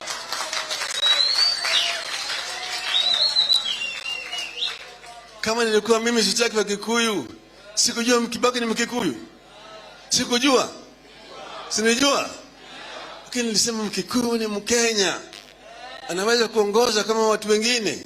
Sio? Kwa hivyo hii jamaa ambaye anasema ati Raila ni adui wetu, adui, mimi nilifanya kitu gani?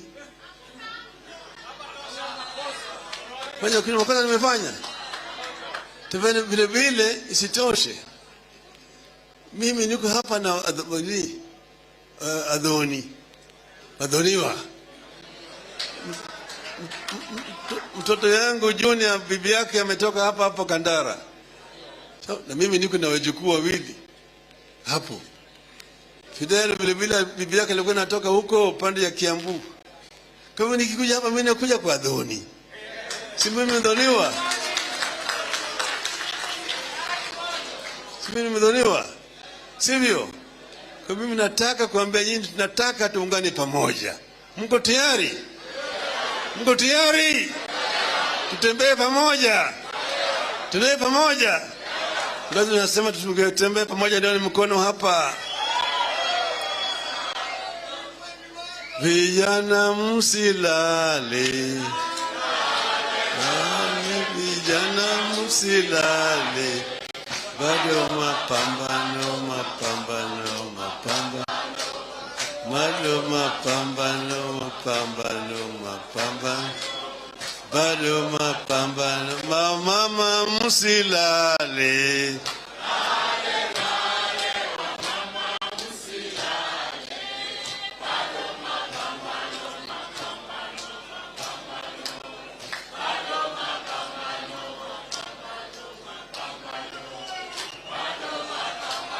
Hello?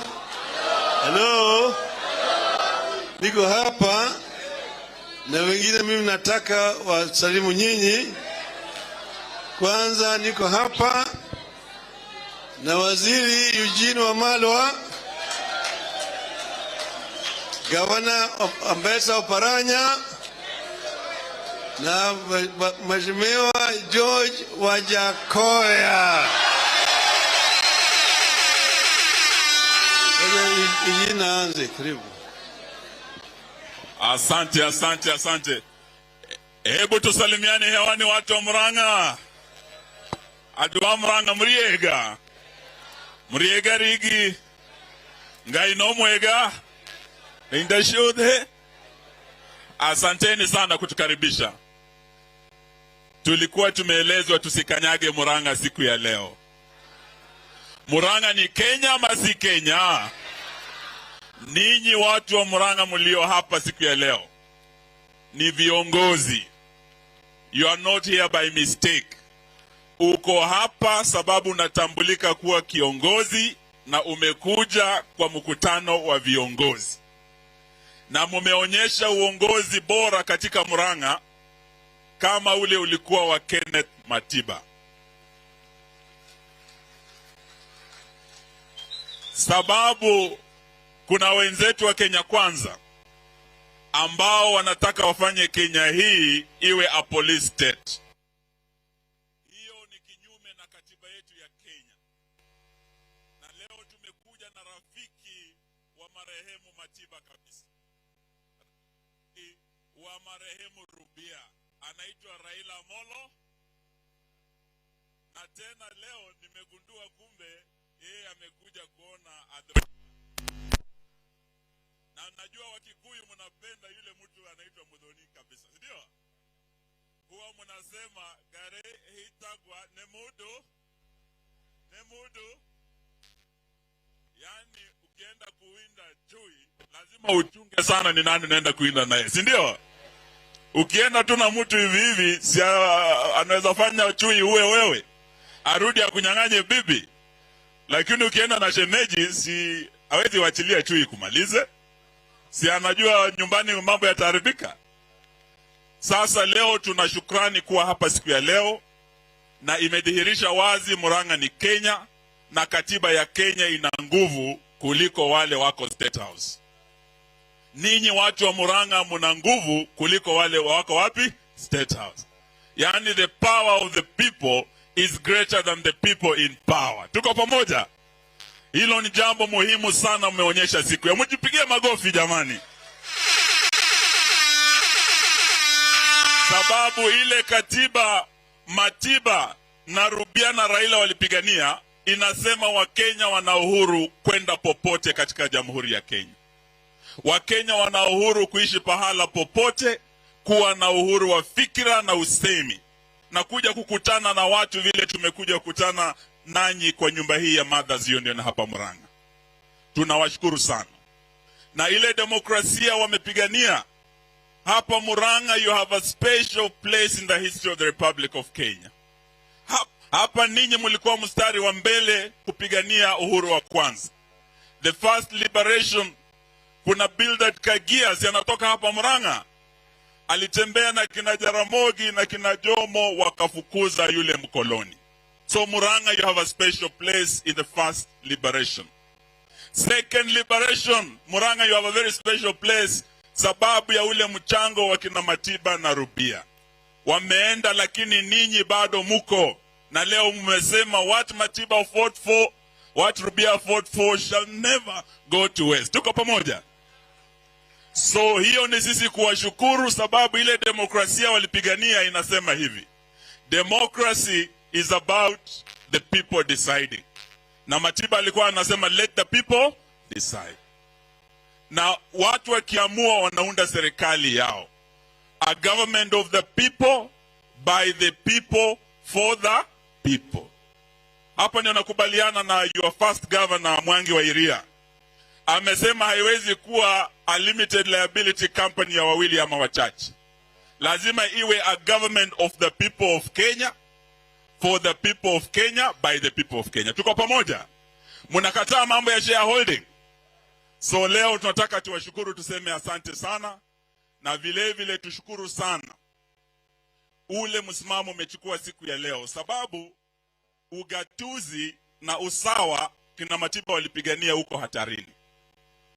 Tangu Januari kaunti zetu hazijapata pesa.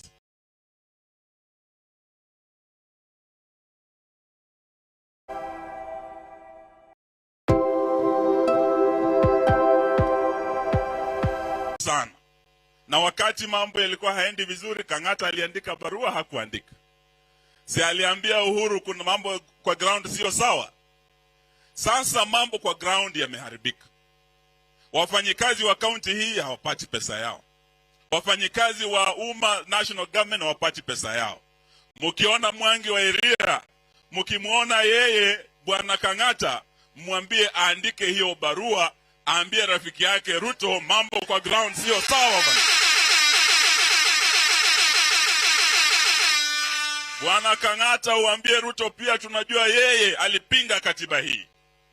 Wakati baba alipigania katiba hii, na ndio sababu tunamuita baba wa ugatuzi. Bwana Ruto walipinga hii katiba, wakapinga devolution. Lakini leo tumekuja hapa na baba wa ugatuzi.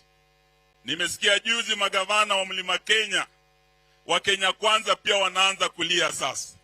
Wanaomba eti wasaidiwe pesa zao. Katiba ya Kenya inasema ni haki counties zipate pesa zao kwa mgao uliopitishwa na seneti, na vile vile kwa muda unaofaa. So Bwana Kang'ata, don't go begging Ruto. You must demand the right of the people of Murang'a County. Tuko pamoja? It is not a favor, it is a right. Na tunataka tuambie kama wiki ijayo, si Ramadhani inaisha kesho, kama wiki ijayo counties hazijapata pesa, nataka nione rafiki yangu Kang'ata, magavana wote including wa Mlima Kenya, wawe Kenya Kwanza ama Azimio, wote wajiunge na baba, twende maandamano. Na maandamano si mabaya watu wa Murang'a. Maumau waliandamana hadi wakatoa mbeberu hapa. Kina Matiba waliandamana hadi wakatoa section 2A, tukapata multi-party democracy. Tukapata devolution. Leo tuko Murang'a kuambia watu wetu wakulima wa kahawa, majani chai, maziwa, kuna ahadi nyingi mulipewa. Mimi nilikuwa waziri kwa ile serikali ya Uhuru Kenyatta. Alitoa mtu mmoja anaitwa Peter Munya, akamwambia Munya, enda angalia mambo ya kahawa, majani chai, maziwa na mambo yote yana affect Mlima Kenya. Simunya alikuja akafanya kazi na wakulima wa kahawa. Bei nasikia ilienda hadi 120. Sasa nasikia hiyo bei imepanda ama imeshuka. Si mambo ya wakulima wa kahawa nalia hapa tukisikia. Hata wa majani chai. Yule alipewa jukumu kwa serikali ya Kenya Kwanza, in the executive order of William Samoei Ruto, anaitwa Rigathi Gachagua. Sasa ndugu yangu wakulima wa kahawa, ile mambo mnasema hapa ya kahawa, majani chai, maziwa yakiharibika, huyo jamaa anaitwa Gachagua must be answerable. Tuko pamoja? Na tunataka tufuatane na yeye kabisa hadi atende haki. Tuko pamoja? So sitaki niseme mengi, nataka niseme asanteni kutusikiza. Tumesikia shida tulizonazo Trans Nzoia na kule Western. Kumbe ndio shida mko nazo hapa, si ndio? Na nimetembea na tuko na viongozi wametoka kule Western. Tuko na bwana Oparanya atawasalimu, alafu bwana Wajakoya, alafu tuko na vijana kali sana hapa. Nataka nianze na gavana Oparanya aliyekuwa chairman wa all governors. Alifanya kazi nzuri sana na Wairia kutetea ugatuzi na ndugu yetu Mreithi. You did a great job for devolution. Unless we stand up, devolution is dying under the Kenya Kwisha government. Karibu ndugu yangu. Amjambo wote. Nione jeshi la baba hapa. Nione jeshi la baba. Kumbe network imeshika.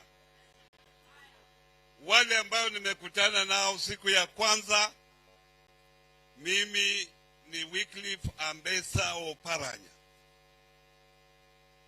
Nimekuwa gavana kule Kakamega miula miwili kama gavana wenu hapa.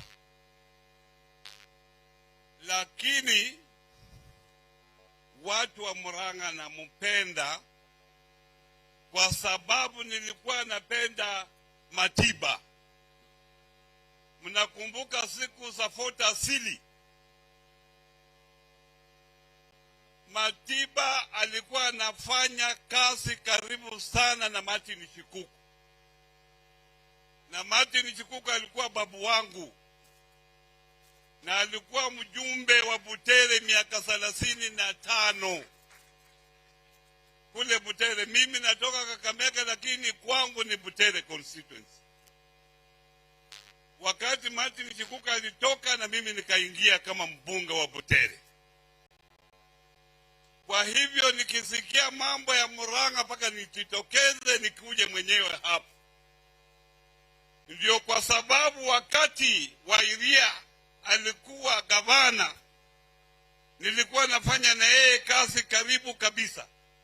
Hata mimi mwenyewe nilikuja kumtembelea hapa na yeye akaleta delegation kule Kakamega. Lakini niliporudi hapa wakati wa kura, nilikuja na baba. Hapa Murang'a tulikuwa na stadium hiyo ilikuwa inaitwaje wewe? Kihura.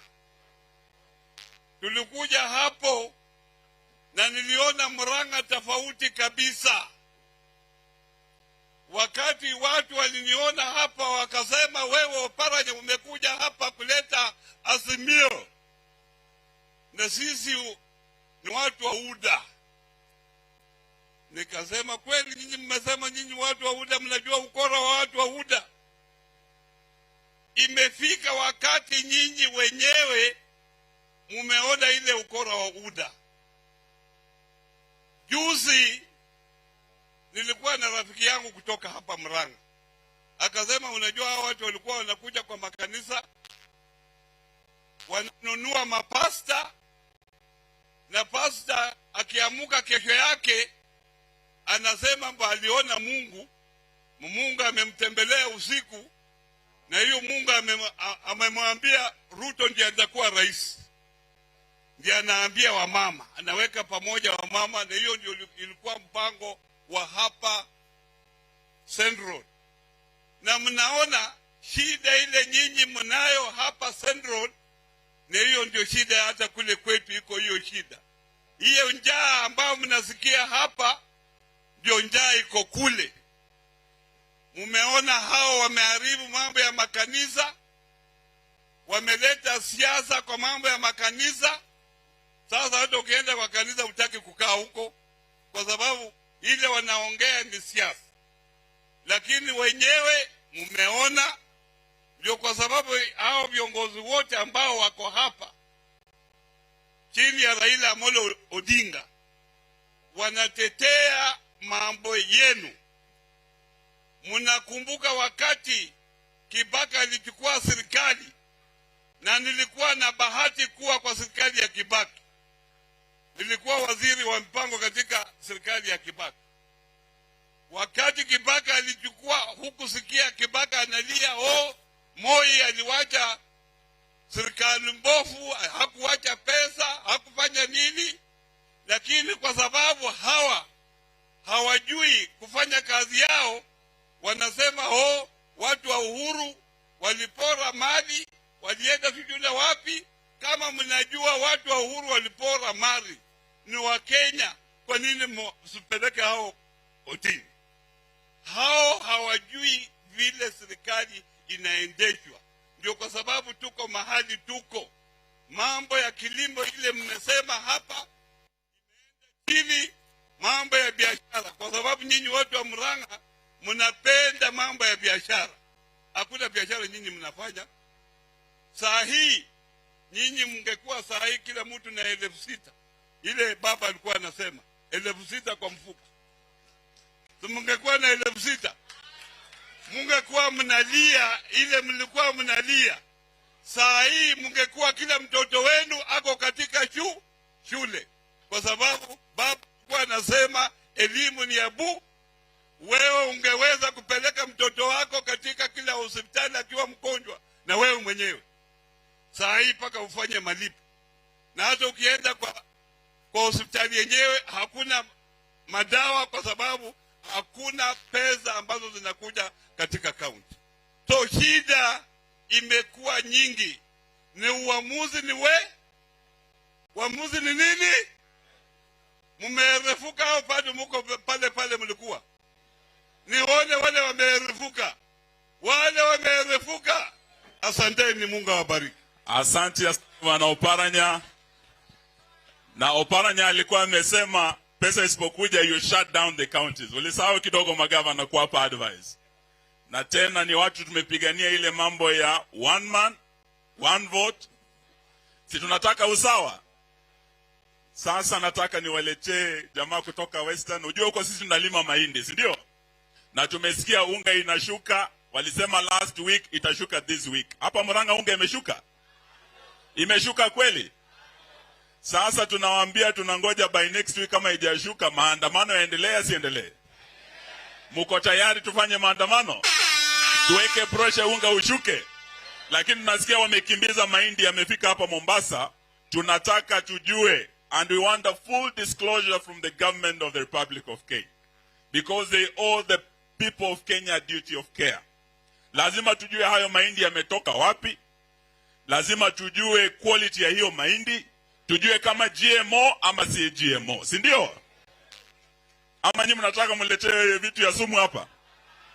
Lazima serikali declare ile mahindi imefika Mombasa, is it GMO or non GMO? Tuko pamoja?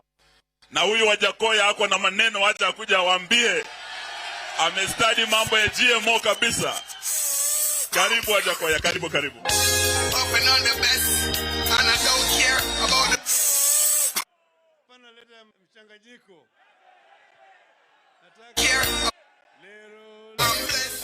Wajakoya anataka mjue Wajakoya ni kama mtoto wa Kamodho, alifundishwa na Kamodho, wamekaa na Kamodho milele. Huyu ni mtu wa Murang'a. Karibu Wajakoya. Asante. Baba, ukiwa hapa na watu wa Murang'a, ile kitu kwanza nitataka kusema siku ya leo ni kumshukuru gavana wa Iria. Tulipoona gavana wa Iria amekuja kutembelea baba, tukajua sasa tuko sawa. Ametulete ama hajatulete?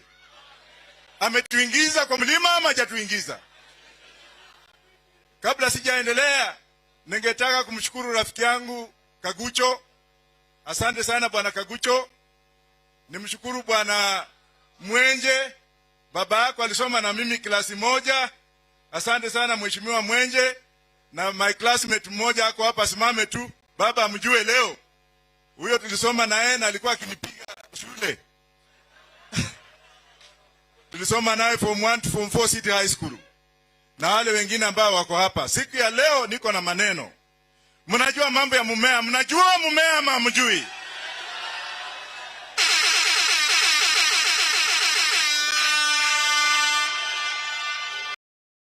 On Saturday, the 25th of March 2023, Wilston Homes is inviting you to a mega open day that will be held at the 14th Grove Estate, which is located...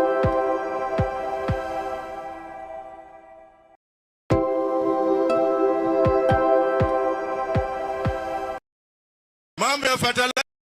Ukiona inji za siku hizi, ukiangalia inji za siku hizi, na nikisema mnafanya ngwe, Canada, Netherlands, Uganda, South Africa, Malawi, wanapanda mumea. Na huo mumea sio mumea wa kuvuta, manake huo mumea unavutwa hata sasa.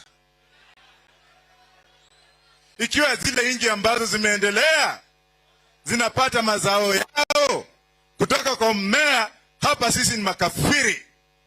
Bado tuko na ile akili ya uchumi wa zamani. Ukienda Israeli wanapanda mmea. Ukienda Malawi, president wa Malawi leo ni bishop mzima kutoka California. Ameng'oa hiyo mimea ingine yote, ameweka bangi. Watu yangu ya bangi wako hapa. Watu ya bangi msimame. Watu ya bangi. Bangi. Bangi. Haya, wacha nirudi hapa sasa niongee. Ukiona mheshimiwa Mwangi wa Iria, akili ya Mwangi wa Iria na yangu inafanana kidogo. Sijui sisi wawili ukituweka pamoja, sijui kutakuwa namna gani. Baba ametuweka pamoja. Baba kuna sababu.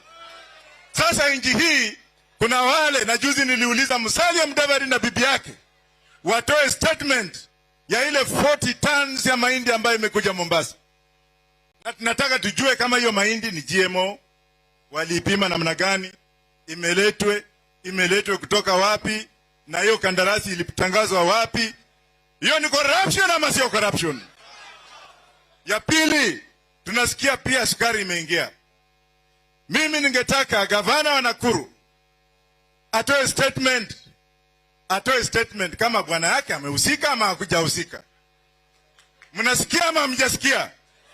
Mimi si uko hapa kucheza ovyo ovyo. Mnafikia mimi ni mtu wa kucheza?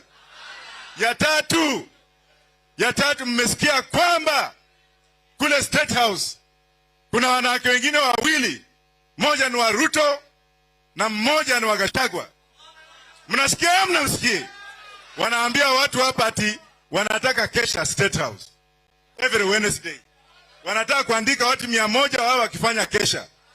Kuomba Mungu sio kubaya, lakini mimi nitawaambia hivi, wakitaka kesha, kuna watu wale wanaitwa bandits, wanahitaji Mungu, si ndio? Na hao ni wa Kenya, waende kule wafanye kesha huko, na kabla hajaenda huko wawapelekee chakula. Manake wale mabandits sio watu wabaya, hao wanapigania haki yao. Na hii mambo ya kuita mtu bandit, na umeiba shamba yake, umejigawa shamba yake, umechukua ng'ombe yake, unamuita mkatili, unamuita bandit, lugha kama hiyo hataki kusikia. Rongo ama namna gani? Alafu sasa tena wameenda kutuambia ati mwanaume afinye mwanaume mwenzake. Ati mwanaume aoe mwanaume mwenzake. Na mnasikia Gachagua anasema ati atatoa longi aweke matako. Nitamletea Msudanisi. Mambo ya ushoga hatutaki. Wangapi wanakubali ushoga hapa? Semeni hatutaki ushoga. Na kama hiyo ndio Ukristo ukae. Maana yake kule State House nasikia watu wanaenda kuomba huko kuanzia asubuhi mpaka mchana. Hiyo kuomba ni ya uongo. Manake yule president wa Zambia wa Zambia aliyokuwa anaitwa Chiluba alitokea mahali na kuomba uongo ovyo ovyo mpaka yeye mwenyewe amekufa. Na hawa watu mimi natabiri leo, natabiri vile nitabiri kifo cha Magufuli. Ninatabiri, na mimi sio mhubiri. Watu watakufa hivi karibuni, manake wamechocha Mungu. Wamechocha Mungu. Wamechocha Mungu. Na baba hakufi. Baba bado yuko kwa miaka mingine 50. Na Mwangi wa Iria hataishi na milele. Mwangi, wewe ni mwanaume. Katika wale wanaume wote nimeona, wale wote nimeona katika Kenya hii, nikihesabu baba namba 1, Mwangi wa Iria namba 2. Kabla sijamaliza, mmeona Wakalenjin wakienda kuchukua shamba ya Moi? Mmeona Wakalenjin wakiingia kwa Moi? Na mbona Wakikuyu wanatumiwa na Ichungwa? Semeni Ichungwa. Ndindi Nyoro? Semeni Ndindi Nyoro. Gachagua? Wanaenda kuiba makondoo ya Uhuru Kenyatta. Washindwe! Mimi niko hapa kwa Ndindi Nyoro na namwambia mimi simuogopi.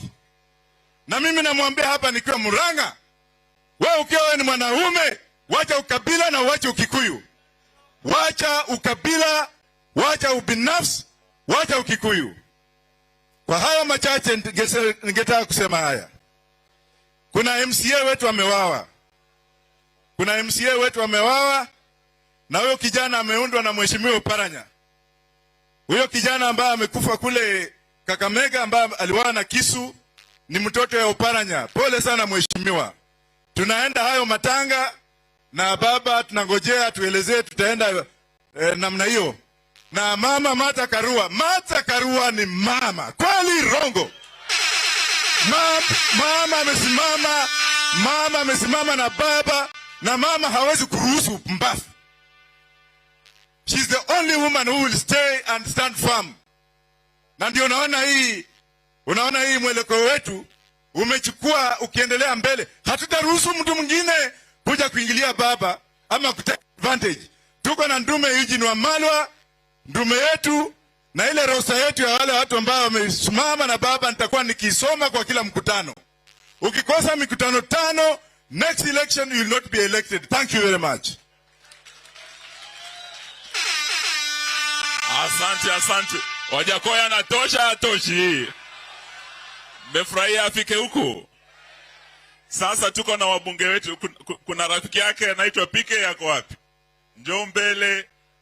Wabunge wetu Atandi, Salasi akuje, Bwana Mwenje aje. Wabunge wetu tafadhali muje mbele, our members of parliament. Aya. Watu wa Murang'a mjambo.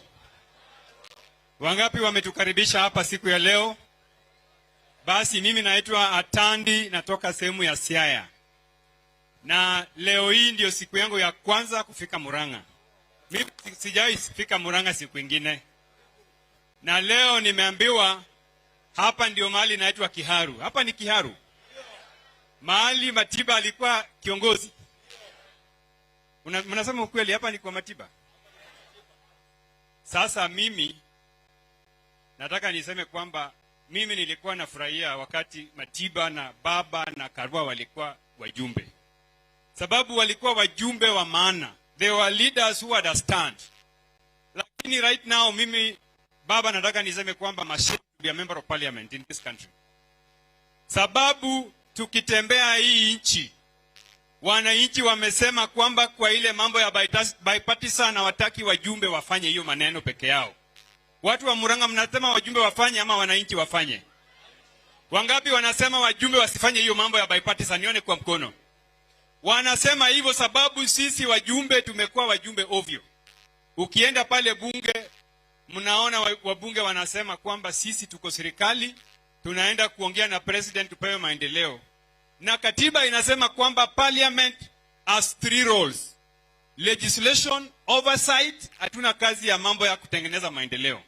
Ndio maana juzi nimeongea na mjumbe rafiki yangu anaitwa Ndindi, Nikamwambia Ndindi, unajua hii Kenya iko na shida.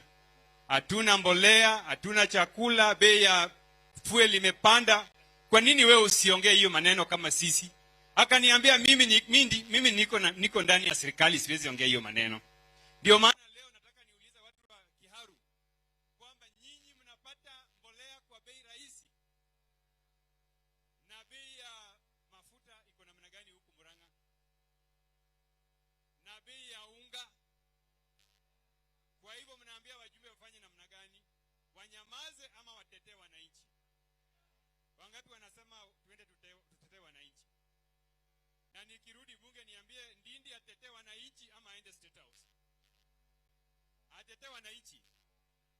Lastly, baba, nataka niseme kwamba I am one of the MPs who do not support this bipartisan approach by members of parliament. I don't support it because pale bunge speaker wetu ambaye anaitwa Wetangula ni one of the leaders of Kenya Kwanza. Na yeye ni ule speaker ambaye anaongoza bunge ni kama bunge ni state branch ya State House. Yeye sio kama ule Marende ambaye alikuwa nationalist, alikuwa anaongoza bunge kama national institution. Ndio mimi nataka niseme kwamba hiyo bunge ule speaker wetu anaitwa Wetangula, you must become a nationalist if you want this country to record you. Because if you are going to run parliament like a branch of State House, sisi tutakataa. Alafu ya mwisho iko kijana mgeni amesema hapa kwamba sisi wabunge pia tuende tufanye mgomo huko ndani ya bunge. Mimi nataka niunge yeye mkono kwamba wajumbe lazima wafanye mgomo ndani ya bunge, sababu hiyo mgomo ndani ya bunge ndio itafanya State House na wale wanaongoza huko waamke na wafanyie wananchi kazi. Asanteni watu wa Murang'a. Aya, vijana oye. Vijana fire. Basi mimi sina mambo mengi ya kusema, yangu tu ni moja. Ya kwamba tumejua mimi niko katika komiti ya agriculture. Na leo saa hizi venye tunaongea, mlikuwa mnasikia watu wakisema ya kwamba watawaletea mbolea ya 3,500. Lakini tumekuwa na scandal kubwa sana ambayo imefanyika. Sisi kama komiti imebidi tuende karibu ya bilioni 10 ambayo tuko na wale watu wanaitwa the shamba whatever huko Eldoret Limited wamechukua, wamecollide na watu wa National Corporation. Sasa tunawaleta ndani ya bunge kuuliza maswali. Umeangalia tuko na scandals mingi, hata sisi wa bunge saa hii tunabaki na only 2 months to the new financial year, lakini hata pesa haiko, hakuna kitu tunapata. Sasa hii magavana peke yao. Sasa ukiona daktari kila wakati anafanya accident, mtu anakufa. Ndio maana tunauliza mambo ya kwenda kufungua sava, kwa sababu inaonekana hii mtihani ambayo IBC walifanya makosa. Na baba pia nataka kuambia shida pia iko katika mahakama makuu, kwa sababu kama haya yote tunaweza kuwa tunaambiwa na wale watu wa Supreme Court hawakuwa naangalia. Sasa hata pia watu waende nyumbani. Mlio bana befesa angare. Thank you so much. Watu wa Murang'a hoye. Watu wa Murang'a ria. Watu wa Murang'a oye. Wamama hai. Wamama hai. Kwa jina naitwa Rosa Akinyi Buyu. Mimi ni mheshimiwa wa Kisumu West Constituency. Lakini nimekuja tu hapa na ujumbe moja. Mheshimiwa Raila Amolo Odinga alituahidi wakati wa campaign ati akiingia tu hivi 6,000 pap. Akiingia tu hivi 6,000 pap kwa kila family ambayo imelemewa na gharama. Huko Kisumu tunalia, na unajua Wajaluo wanajua kulia. Tunalia. Lakini huku Murang'a pia huko na mafamilies ambayo imelemewa na gharama. Hapa ungehitaji hiyo 6,000. Ndio tunasema hivi, this is the man who will save us from our problems. And that man is called Raila Amolo Odinga. Let us repeat that. Huyo mtu anaitwa nani? Raila Amolo Odinga. Asanteni. Watu wa Murang'a oye. Mimi naitwa Mwalimu Orero. MP kutoka Kibra pale kwa baba. Na kabla sijaongea leo, nataka niombe baba, nilisikia ana wimbo yake moja, nataka tubadilishe tu kidogo.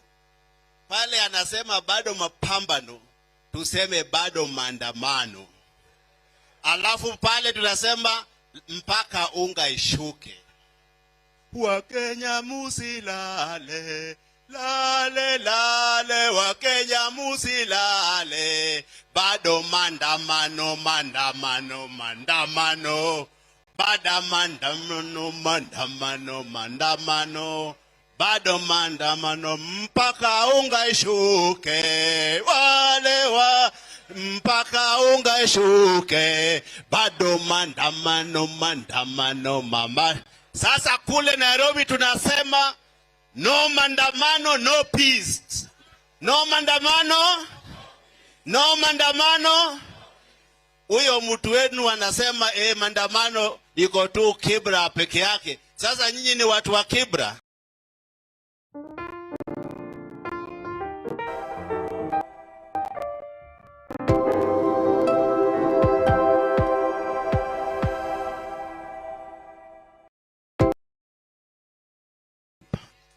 Huyo alikuwa anataka analeta choche. Anakata waya.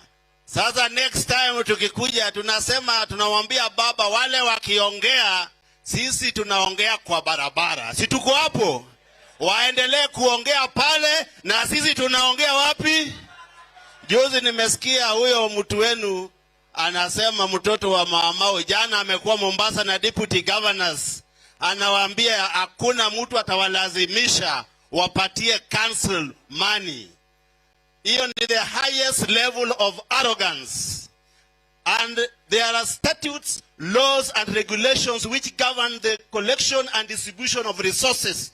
Na ziko kwa constitution. 15% lazima iende kwa council.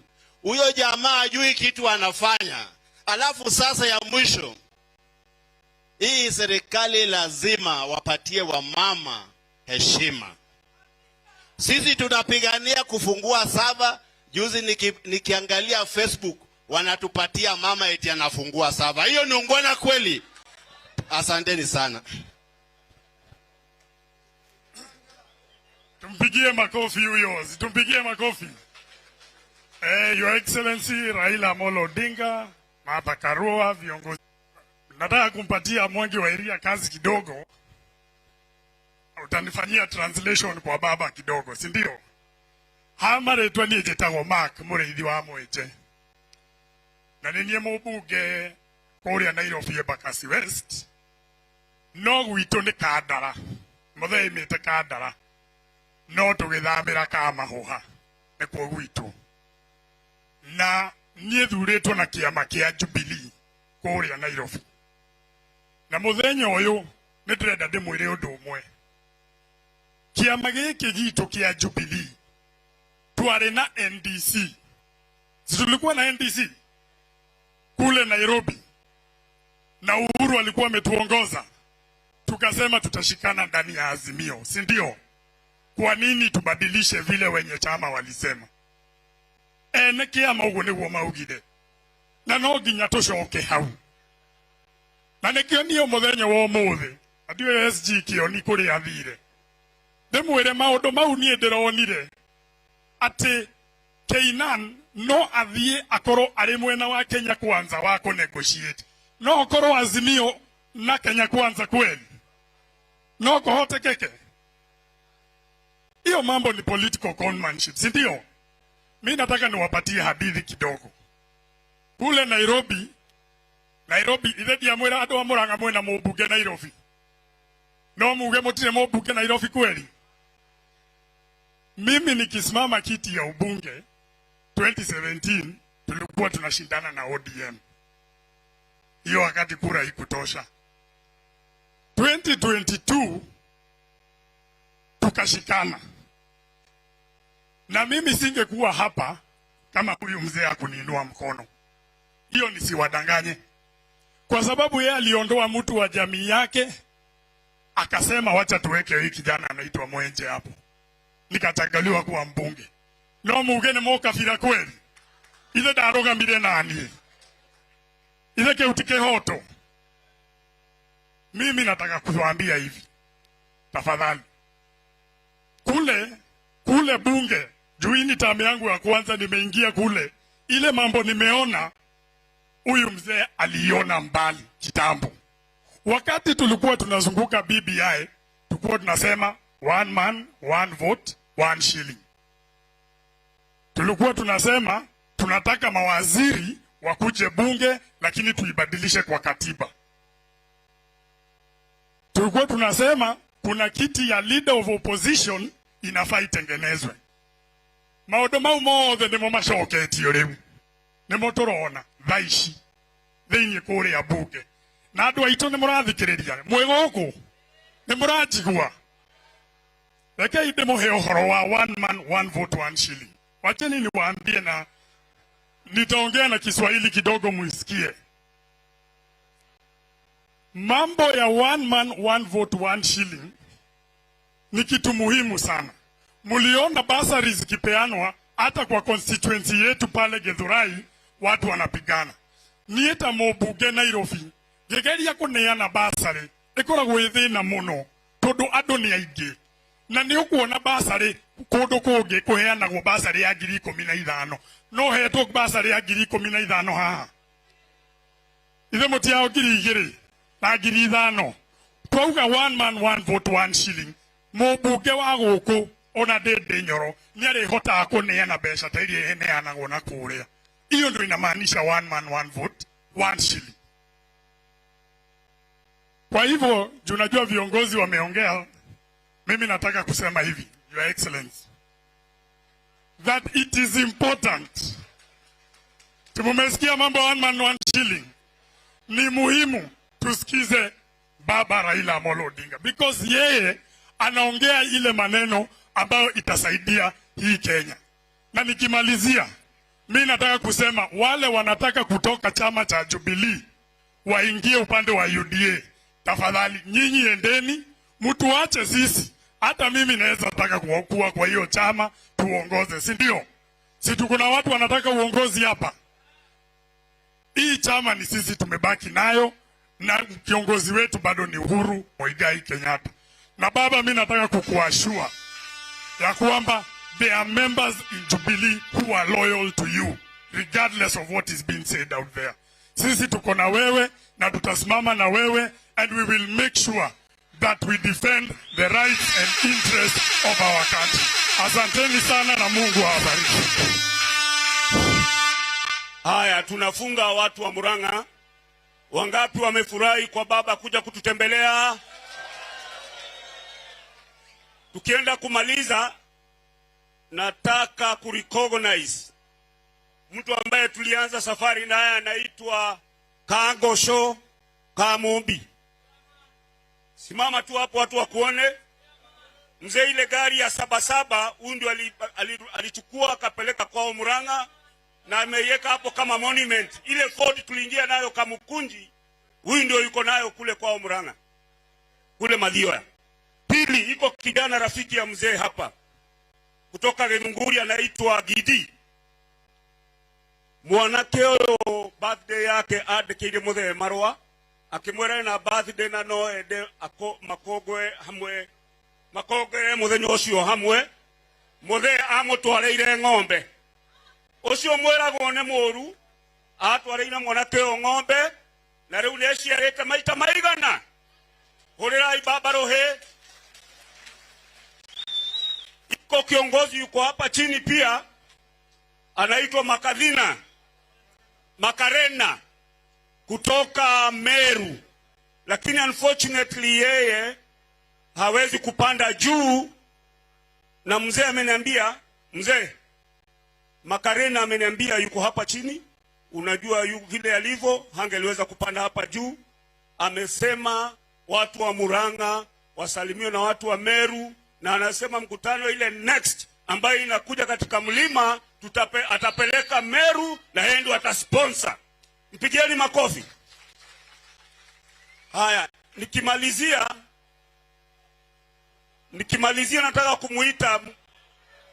nataka kumuita Rekaidekie. nataka kumuita Mwangi wa Iria. Ndĩrenda gwĩta Mwangi wa Iria amuhe direction.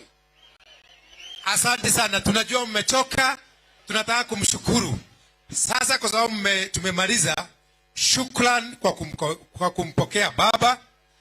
Najua wenyeji wanaongeaga na Habile, si ndio? Habile anarudi hapa dakika kidogo. Hatimaye baba anaenda kupeana zawadi ya Eid Fitri kwa Waislamu. Kuna Waislamu wengi sana hapa Murang'a Town na tuna ndugu zetu kule Maragwa. Kwa hivyo tukitoka hapa, wamesema tuwatembelee kwa mosque yao, zawadi ya baba ya Eid Fitri ile ambayo atakula kesho awakabidhi hapo.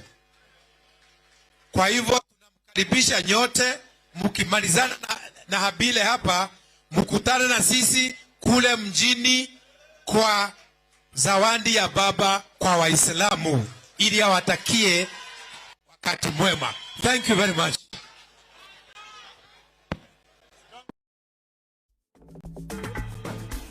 Sunshine.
tuombe Mungu ule wa gai wake yenyaga atuone na atusaidie, Mkikuyu ajijue, na wale vile mababa zetu walifanya wakashikana tukakuwa na kitu, na ndio tunalinda saa hii tukue nayo. Nikimalizia nasema hivi, wewe kama ni mtu wa Murang'a, na naamini wote tumetoka sehemu zote 7 sub counties, na wewe ulipigia baba kura, wacha kutangatanga huko kama hali ulipiga kura, sababu katika Biblia inatuambia hivi, your friend and your father's friend forsake not.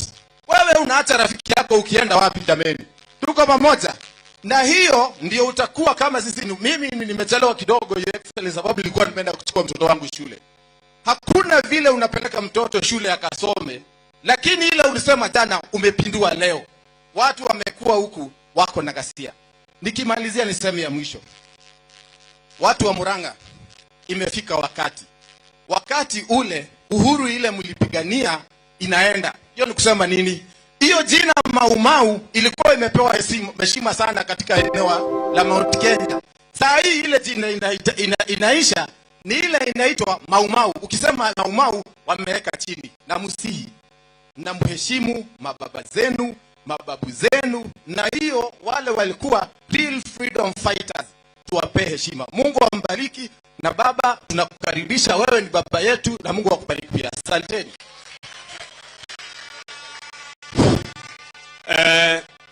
Zao ziko chini, ziliskaniwa na zile scanners ambazo zinaweza zifanya ziende haraka, na zile scanner ambazo zinaweza kufanya ziende haraka ndio zile KIEMS kits ambazo zilikuwa kwa field na wale watu wanaitwa returning officers.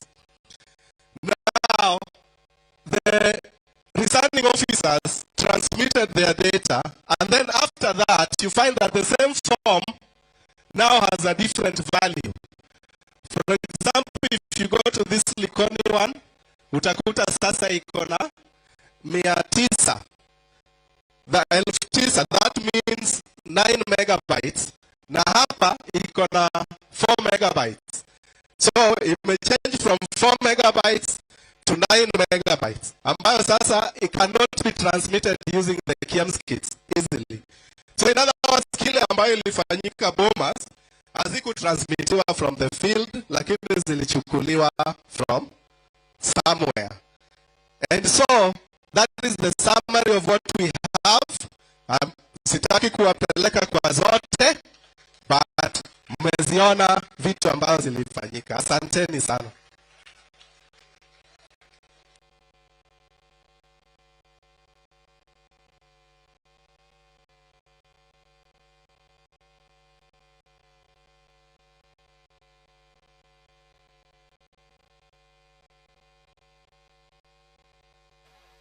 Sasa mimi nataka niseme kwamba mimi nilikuwa nafurahia wakati Matiba na Baba na Karua walikuwa wajumbe, sababu walikuwa wajumbe wa maana. They were leaders who understand. Lakini right now mimi Baba nataka niseme kwamba mashine ya member of parliament in this country, sababu tukitembea hii nchi wananchi wame